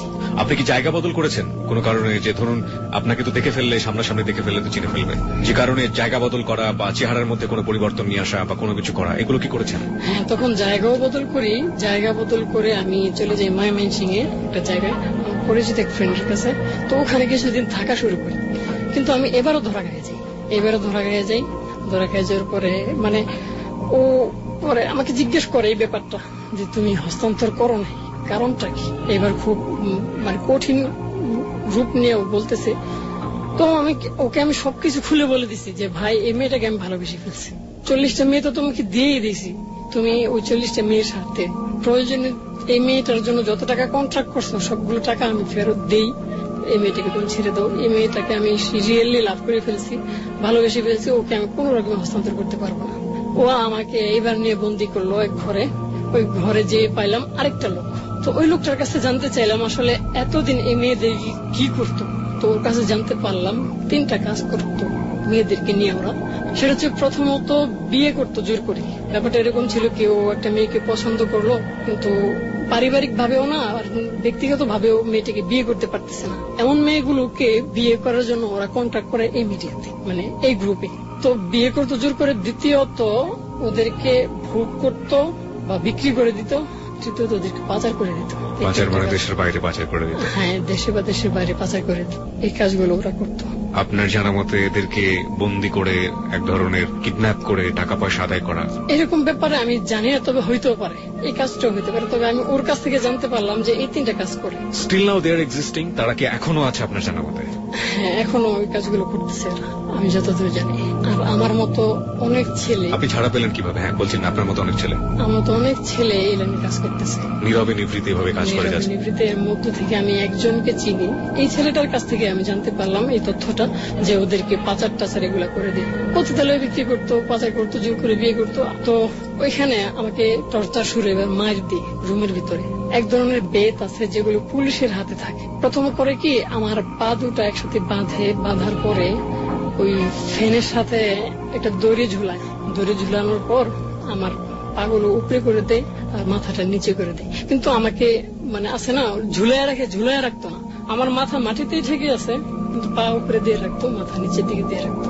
আর আমার এই পায়ের নিচে প্রচন্ড ভাবে আঘাত করতো। ওই দিন আমাকে গুনতে তো পারি নাই, আমি 100 পর্যন্ত গুনছি। ও আমাকে পায়ে, হাতে, পেটে, পিঠে মানে জঘন্য ভাবে ও আমাকে আঘাত করে, প্রচন্ড টর্চার করে। একসময় আমি সেন্সলেস হয়ে যাই। তো সেন্সলেস হয়ে যাওয়ার পরে আবার যখন আমার হুঁশ ফিরে আসে, তখন আমারে মারতেছে ওই নাহার। তখন আমি আল্লাহকে ডাকতেছি আর বলতেছি, আল্লাহ তুমি আমাকে আমার সব পাপের শাস্তি আজকেই দিয়ে দাও। আমি যা করছি এতদিন সব ছিল আমার অন্যায়। আমি বুঝতেছি যে আমি শাস্তি পাইতেছি আস্তে আস্তে। হ্যাঁ, এইটাই আমার শাস্তি। আজকে আমি একটা ভালো কাজ করছি, ভালো কাজ করাতে আমার শাস্তি হইতেছে। আসলে আল্লাহ যে কিভাবে আমাকে পাপের সাজা দিতেছে এটা আমি তখন বুঝে ফেলছি যে হ্যাঁ, এটা আমার পাপের সাজা। আমি এখন সাজা ভোগ করতেছি আর আল্লাহর কাছে জোর জোর প্রার্থনা করতেছি, আল্লাহ তুমি আমাকে সবগুলো পাপের শাস্তি দাও, শাস্তি দিয়ে তুমি আমাকে মাফ করে দাও। এখন আমি যতদূর জানি আল্লাহর কাছে মাফ চাইলেও এই মাপগুলো আমি পাবো না, কারণ আমি ক্ষতি করছি মানুষের। প্রথমত মানুষের ক্ষমা করে লাগবে। তো দিলেও শাস্তি ওরা। তো ওইখান থেকে আমি ছাড়া পাই, ওদেরকে কথা দিই আমি যে, আর অ্যাকচুয়ালি ওরা আমাকে ছাড়ে এই জন্য আমার বিলিভ করে, কারণ আমি সমস্ত কঠিন কাজগুলো ওদেরকে আমি করে দিছি। মানে ওরা আমাকে ওদের মানে মূল্যবান সম্পদ মনে করতো, যে কাজটা কেউ পারতো না সেই কাজটা আমাকে দিয়ে করাইতো। এই জন্য তারা ওয়াদা করছি যে, হাতে পায়ে ধরে ক্ষমা চাইছি, ওয়াদা করছি যে মাফ করে দেন, ভুল হয়েছে আর করবো না, তবে এই মেয়েটাকে আমি ফিরিয়ে দেবো না কোনোদিন, কিন্তু ভবিষ্যতে যদি কোনো কাজ থাকে সেগুলো দেবেন, সেগুলো আমি করে দেবো। তো ও আমাকে ওদিনের জন্য ছাড়ে। তো একটা পর্যায়ে আমি ওই নুপুরকে বলে দেই যে, আমি তো তোমার এই জন্য এগুলো করছিলাম, সত্যিটা এতদিন তো মিথ্যা বলে আসছি, মানে পাপ করে আসছি, এখন দেখি সত্যের পথে কিছু হয় কিনা। ওকে আমি তো রিয়েলি লাভ করে ফেলছিলাম। তো এর মধ্যে ও প্রথম বিগড়া যখন আমি বলি যে আমি এই খারাপ কাজটার সাথে ইনভলভ, তো দ্বিতীয় একটা কাজ সেটা হচ্ছে, হঠাৎ একদিন রাতে ঘুম থেকে আমি উঠি। ঘুম থেকে উঠার পর মানে আমার শরীরের কিছু কিছু অংশে চামড়ার রংটা চেঞ্জ হয়ে যায়। মানে একই দিনে হাতে পায়ে ঠোঁটে মুখে মানে কেমন জানি চামড়া, আমি তো দেখতে কালো, মানে চামড়াগুলো সব সাদা হয়ে যায়। তো বুঝতে পারলাম না আসলে এটা হঠাৎ করে কি হয়েছে। তো কবিরাজ দেখাইলাম, ডাক্তার দেখাইলাম, ওরাও কেউ এই রোগটা ধরতে পারতেছে যে না, এই রোগটা যদি হয় তো আস্তে আস্তে হয়। তো হঠাৎ করে আমার হাতে পায়ে নাকে মুখে মানে একই টাইমে একটা রাতের ব্যবধানে আমার এই রোগটা হয়ে যায়। মানে আমার হাতে পায়ের চামড়া চেঞ্জ হয়ে যায়। এখন আমি আসলে কোন মেয়ের সামনে যেতে পারি না, মানে সুরতটা এত বিবস্ত্র হয়েছে যে আমি বুঝতে পারলাম অবশেষে যে এটা আমার পাপের শাস্তি। এতদিন যে পাপটা করে আসছি, এই পাপের শাস্তি এটা আমার। এর মধ্যে আরো যে 2-3টা চেঞ্জ, সেটা হচ্ছে আমি বলছি কি প্রিয় ভাই যে আমার হাতের লেখা খুব সুন্দর ছিল। আমার হাতের লেখা শিখার আগে যে এরকম বাজে ছিল, এর চেয়ে জঘন্য বাজে হয়ে গেছে হাতের লেখা। দ্বিতীয়ত আমি এত সুন্দর করে কথা বলতে পারতাম, এখন আমার মুখে জড়তা চলে আসে। আমি নর্মালি কথা বলতে পারি না, রাতে ঘুমাইতে পারি না। এখন আসলে সমাজে চলতে গেলেও এখন আমার লজ্জা লাগে, কারণ আল্লাহ আসলে বিচারটা আল্লাহ হয়তো কোনো বিচারের সাথে সাথে করেন, হয়তো কোনো বিচার আল্লাহ একটু দেরিতে করেন। আল্লাহ আমাকে সুযোগ দিচ্ছেন অনেক ভালো হওয়ার, কিন্তু আমি ভালো হই নাই। সেই সুবাদে আল্লাহ আমাকে সেই শাস্তিটা দিয়েই দিচ্ছেন। আর কি বিষয় দেখতেছেন আমার হাতের পায়ের অবস্থা যে এরকম চামড়া চুমড়া চেঞ্জ হয়ে গেছে। তো আমি যতদূর জানি এটা আমার পাপের শাস্তি। আপনি যেটা বললেন একটু আগে, তার মানে এহতেশাম এবং নাহার এরা আপনাকে ছেড়ে দিয়েছে, আপনার আর কোনো ক্ষতি করবে না। এখনো ওরা আমাকে ছাড়ছে একটা কাজের বিনিময়ে। ওদেরকে আমি বলছি যে পুরো কাজ করে না দিতে পারলেও আমি সহযোগিতা করব। সেটা হচ্ছে কেউ যদি কোনো একটা কাজ করতে না পারে তাহলে আমি ওকে সহযোগিতা করব। কিন্তু আমি বাস্তবে আমি এটা করি না, আমি করি উল্টাটা। এখনো ওরা আমাকে ফোন নাম্বার দেয়, এখনো আমাকে দেয় পটানোর জন্য। আমি করি কি, সবগুলো মেয়েকে পটাই। সর্বশেষ যে মেয়েটাকে পটানোর চেষ্টা করতেছি সেটা হচ্ছে ওর নাম স্মৃতি। পলাশ থানার চরসিংদুরের আশেপাশে একটা গ্রামের মেয়েটা স্মৃতি। এমন হয়েছে প্রথমে ওর মাকে খালা রাখছি, মানে এখন ওর মাকেও পটাইছি, ওই স্মৃতিকেও পটাই দিছি। এখন আমি সর্বশেষ ওদেরকে একটা কথা বলছি যে, দেখেন খালাম্মা, আমি কোনো ভালো লোক না, আমাকে একটা চক্র আপনাদের পেছনে লাগাই দিছি। এই যে অপরিচিত নাম্বারে পরিচিত হয়ে আপনি খালা হয়ে গেলেন, আমারে বোনের ছেলে বানাইলেন, আপনার মেয়ে আমার সাথে কথা বলতেছে, আপনি কি ভাবছেন একবারের জন্য যে এটা কোনো একদিন ক্ষতির কারণ হইতে পারে? তখন ওই মহিলাটি বললো যে না, তুমি তো কথা ঠিকই বলছো। এইভাবে কিবরিয়া ভাই আমি প্রত্যেকটা মেয়েকে এভাবে বলে দিছি যে তোমাকে ক্ষতি করার জন্য আমি চেষ্টা করতেছি। এখন আমি পরিচিত হই, পড়ানোর চেষ্টা করি, এক পর্যায়ে আমি সবাইকে বলে দেই যে কি, যে এই আননোন নাম্বার থেকে তোমাকে ক্ষতি করার জন্য কেউ আসে। এই জন্য আমি সমস্ত শ্রোতা যারা আছে, যত মানে আমার বোন যারা আছে, সমস্ত মেয়েদের উদ্দেশ্যে একটা কথা বলবো কি প্রিয় ভাই, যে কোনো আননোন নাম্বারে যাচাই বাছাই না করে কেউ কোনোদিন এই ফাঁদে পড়বেন না। সেটা তো নিশ্চয়ই আছে, আপনি সে কারণেই আজকের এই যাহা বলিব সত্য বলিবতে এসছেন। আমি আপনার ব্যক্তিগত জায়গা থেকে 2-3টা জিনিস একটু পরিষ্কার ভাবে জানতে চাই। প্রথম কথা হচ্ছে, আপনি তো মনে করেন আপনি যে পাপ করেছেন সেই পাপের পাহাড় পরিমাণ শাস্তি আপনার জন্য আছে। সেই শাস্তি যদি সমাজ আপনাকে দেয়, সেই শাস্তি যদি রাষ্ট্র আপনাকে দেয়, ইভেন এই যে আপনার চেঞ্জ, এই উপরওয়ালাও যদি আপনাকে শাস্তি দেয়, সেই শাস্তিগুলোকে আপনি মাথা পেতে নেবেন? 100 বার নেব, কারণ এটা আমার পানা, মানে এটা পানা জিনিস। অন্যায় করছি, এর শাস্তি পেতেই হবে, এইটাই বাস্তবতা। এতদিন ঘুরেছিলাম, মোহে ছিলাম, পাপে ছিলাম, এখন আমাকে বাস্তবতা মেনে নিতে হবে। এখন আমি সামান্য রাজমিস্ত্রির কাজ করি, এখন 2 দিনে আমি কাজ করি মাত্র 600 থেকে 700 টাকা। এখন পরিমাণটা দেখেন, ওই সময় টাকাটা পাইলে আমার কাছে মনে হইতো আমি অভিশাপ নিতেছি, আগুন আমি হাতে নিতেছি। ওই সময় অনুভূতিটা ছিল এরকম, এখনকার অনুভূতিটা এরকম কিভাবে পাই যে 300 টাকা যখন আমি দিন শেষে হাতে পাই না, মনে হইতেছে জান্নাতের সুখ একটু একটু করে আল্লাহ আমাকে দিতেছেন। কারণ এই হালাল কামাইটার মধ্যে আমি এমন একটা সুখ খুঁজে পাইতেছি বলে বোঝানোর মতো না। আমার কাছে মনে হইতেছে এটাই আমার জান্নাত। আগে আমি লক্ষ লক্ষ টাকা আমি ফ্রেন্ডদের পেছনে খরচ করছি, তখন মনে হইতো না কারোর জন্য কিছু করতেছি। একটা ফকিরকে দেখলে দান খরচ পর্যন্ত করতাম না। এখন আমার সামনে যদি কোনো ফকির আসে, পকেটে টাকা থাকতে আমি কোনো ফকিরকে আমি ফিরিয়ে দিই না। আপনি একটা বড় একটা অ্যামাউন্ট আপনার ব্যাংকে সেভ করেছিলেন, এই টাকাটা কি হয়েছে? ওই যে বলছিলাম যে জুয়া খেলতাম, তো জুয়া খেলে এই অবৈধভাবে এই পথ থেকে কামাই মিনিমাম হলেও 25 লক্ষ টাকার মতো। তারপরে এই টাকাটা দিয়ে আমি জুয়া খেলতে খেলতে একটা পর্যায়ে আমার হাতে থাকে 40 লক্ষ টাকা। আপনি লাভ করেন জুয়াতে? লাভ করেন টোটালি। আর এই টাকাটা এই জুয়ার মাধ্যমে আবার শেষ হয়ে যায়। গল্পটা এখানেই শেষ হয়ে যাক। গল্প ঠিক না, আমরা বলবো যে জীবনের চরম এবং সত্য বাস্তব কাহিনী। শেষ কি আসলে হবে? আমি তো মনে করি যে আমরা একটা প্রদীপ আজকে জ্বালালাম আজকের এই অনুষ্ঠানের মধ্য দিয়ে, যাহা বলিব সত্য বলিবতে। প্রিয় শ্রোতা, একটু আগেই আমরা মাহির শিকার রুম্পার সাথে কথা বলেছিলাম এবং আপনারা রুম্পার কাছ থেকে জেনেছেন কিভাবে রুম্পাকে বাগে নিয়েছিল মাহি। এবং এ পর্যায়ে আমরা রুম্পার সাথে আবারও যোগ করছি এবং রুম্পাকে জিজ্ঞাসা করতে চাই যে রুম্পা মাহিকে মাফ করতে পারবে কিনা।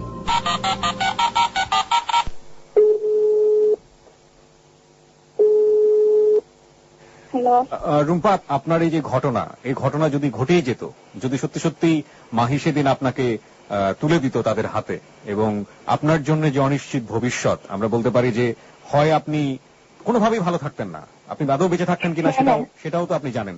তো এটা যখন মনে হয় তখন মাহির প্রতি আপনার কি ধরনের ফিলিংস জন্ম নেয়? এভাবেই হোক আমার মনের মধ্যে ঢুকার পর ও যে এই ধরনের একটা কাজ করলো, মানে আমার এখনো মনে হলে মানে আমার খুবই খুবই খারাপ লাগে। মানে ওর প্রতি খুব ঘৃণা হয় আমার যে এই ধরনের একটা কাজ করলো। আবার এইটাও মনে হয় যে আমাকে একটা চক্রের হাতে উঠে দিয়া আবার উদ্ধার করলো, মানে আবার ও ব্রেক নিয়ে আসলো। এটাও মানে মনে হয় যে কি সেজন্য এটা আবার করলো। না, এটা হচ্ছে যে এটা তো খারাপ লাগার একটা জায়গা তো আছেই, যে আপনাকে এরকম একটা বিপদে সে ফেলতে যাচ্ছিল এবং অসৎ একটা কাজ করতে যাচ্ছিল। আবার একইভাবে কি ক্ষমা করতে পারেন যে সেই ছেলেটাই আপনাকে শেষ পর্যন্ত বিপদের হাতে তুলে না দিয়ে আপনাকে সে নিজের জীবন বাজি রেখে সে বাঁচিয়েছে? সত্যি করে একটা কথা বলবেন যে আপনি কি মাহিকে মাফ করতে পেরেছেন? আমি মাফ করতে চাইতেছি ও যদি ভালো হয় ওই উদ্দেশ্যে। মাহি, আপনার কিছু বলার আছে রুম্পাকে? হ্যাঁ, আমি সরি বলতে চাই। আসলে আমি যা করছি একেবারে অন্যায় করছি। প্লিজ তুই আমাকে মাফ করে দাও। আমি আসলে তোমার লাইফটা অনেক মানে নষ্ট করে দিতেই চাইছিলাম। আমি তোমার উদ্ধার করছি সেটা কিচ্ছু না, মানে আমি আমার অন্যায়ের দিক থেকে আমি তোমার কাছে ক্ষমা চাচ্ছি। আমাকে মাফ করে দাও প্লিজ। হ্যাঁ রুম্পা, আপনার কিছু বলার থাকলে? মাহি, তুমি যদি ভালো হও তাহলে আমি তোমাকে মাফ করে দেবো। অনেক অনেক ধন্যবাদ রুম্পা, আপনি যাহা বলিব সত্য বলিবতে সময় দিয়েছেন। আপনি অনেক ভালো থাকবেন এবং আপনার যে ভবিষ্যৎ সেটা একেবারেই নিরাপদ হোক, সেই শুভকামনা থাকছে আপনার জন্য। অনেক ধন্যবাদ। মাহিকে আমরা এখানেই বিদায় জানাচ্ছি, কিন্তু ও বলেছে যে ওর যা শাস্তি হয় সেটা ও মাথা পেতে নেবে এবং সেটা ওর 100 বার কাম্য। এই যে মাথা পেতে নেয়ার যে জায়গাটা, এই মাথা পেতে নেয়ার যে বোধের জায়গাটা, এটা হচ্ছে বিবেক। আমরা আমাদের অনুষ্ঠানে বলেছি যে মানুষ মাত্রই দুনিয়াতে বিবেক নিয়ে জন্মগ্রহণ করে। আপনি সারা দুনিয়ায় দেখবেন যত মানুষ খারাপ কাজ করছে এদের প্রত্যেকের বিবেক ঘুমন্ত, হয় আধো ঘুমন্ত কিংবা খুব একেবারে গভীর ঘুমিয়ে আছে। এই বিবেক জাগানোর জন্য অনেক কিছুর দরকার হয়, অনেক উপসর্গের দরকার হয়। কোন একটা উপসর্গ বা কোনো কিছু যখন এই বিবেকটাকে জাগিয়ে দেবে, পৃথিবীর কোথাও যদি কোনো আদালতে যদি আপনার বিচার না হয়, কোনো জায়গায় যদি আপনি ধরা না পড়েন, ব্যক্তি মানুষের কাছে আপনার জানার কাছে আপনি নিশ্চয়ই ধরা পড়বেন। আর তখন যে শাস্তি আপনি প্রতি মুহূর্তে পাবেন, সে শাস্তি থেকে কোনো ক্ষমা নেই। ওপরওয়ালা তো নিশ্চয়ই ওপর থেকে সবকিছু দেখছেন। সেই বিবেকের তাড়না বোধ থেকে আপনার জীবনে যদি এমন কোনো ঘটনা থেকে থাকে বা এমন কোনো বিষয় থেকে থাকে যে অপরাধ বোধ আপনাকে প্রতি মুহূর্তে তাড়িয়ে নিয়ে বেড়াচ্ছে, সেটা হতে পারে সমাজ জানে, সেটা হতে পারে রাষ্ট্র জানে, কিংবা হতে পারে কেউ জানে না, শুধুমাত্র আপনি জানেন। সেই বিবেক বোধ থেকে আপনি যদি আমাদের কাছে আসতে চান, আপনি যদি স্বীকার করতে চান আপনার ভুলটা কি, আপনাকে আমরা মোস্ট ওয়েলকাম জানাই। আপনি আসতে পারেন সত্যের মঞ্চে, আপনি আসতে পারেন যাহা বলিব সত্য বলিবতে, আপনি আলোকিত করতে পারেন আমাদের সত্যের আসন এবং আপনি স্বীকার করতে পারেন আপনার জীবনে আপনি কি কি ভুল করেছেন। আমরা বিশ্বাস করি আপনি তো ভুল করেছেন। আপনি স্বীকার করলেন আপনার ভুল, আপনার ভুলটা স্বীকার করার মধ্য দিয়ে আপনি থেমে গেলেন। আপনি যতদিন পৃথিবীতে বেঁচে থাকবেন একজন মানবিক মূল্যবোধ নিয়ে যেভাবে মানুষ বেঁচে থাকে সেভাবে বেঁচে থাকবেন এবং আপনার এই ভুল শোনা, আপনার এই পাপ বোধ কিংবা আপনার এই পাপের যে ফসল, সেটা জানার পরে হাজার মানুষ, লাখো মানুষ এই পথে পা বাড়াবে না। এটাই হচ্ছে আমাদের যাহা বলিব সত্য বলিবর মোটো এবং আমরা বিশ্বাস করি এই যে আজকের এই অনুষ্ঠানটি শুরু হলো, সেই প্রদীপ, সেই আলো সমাজের প্রত্যেকটা কোনায় কোনায় ছড়িয়ে পড়বে।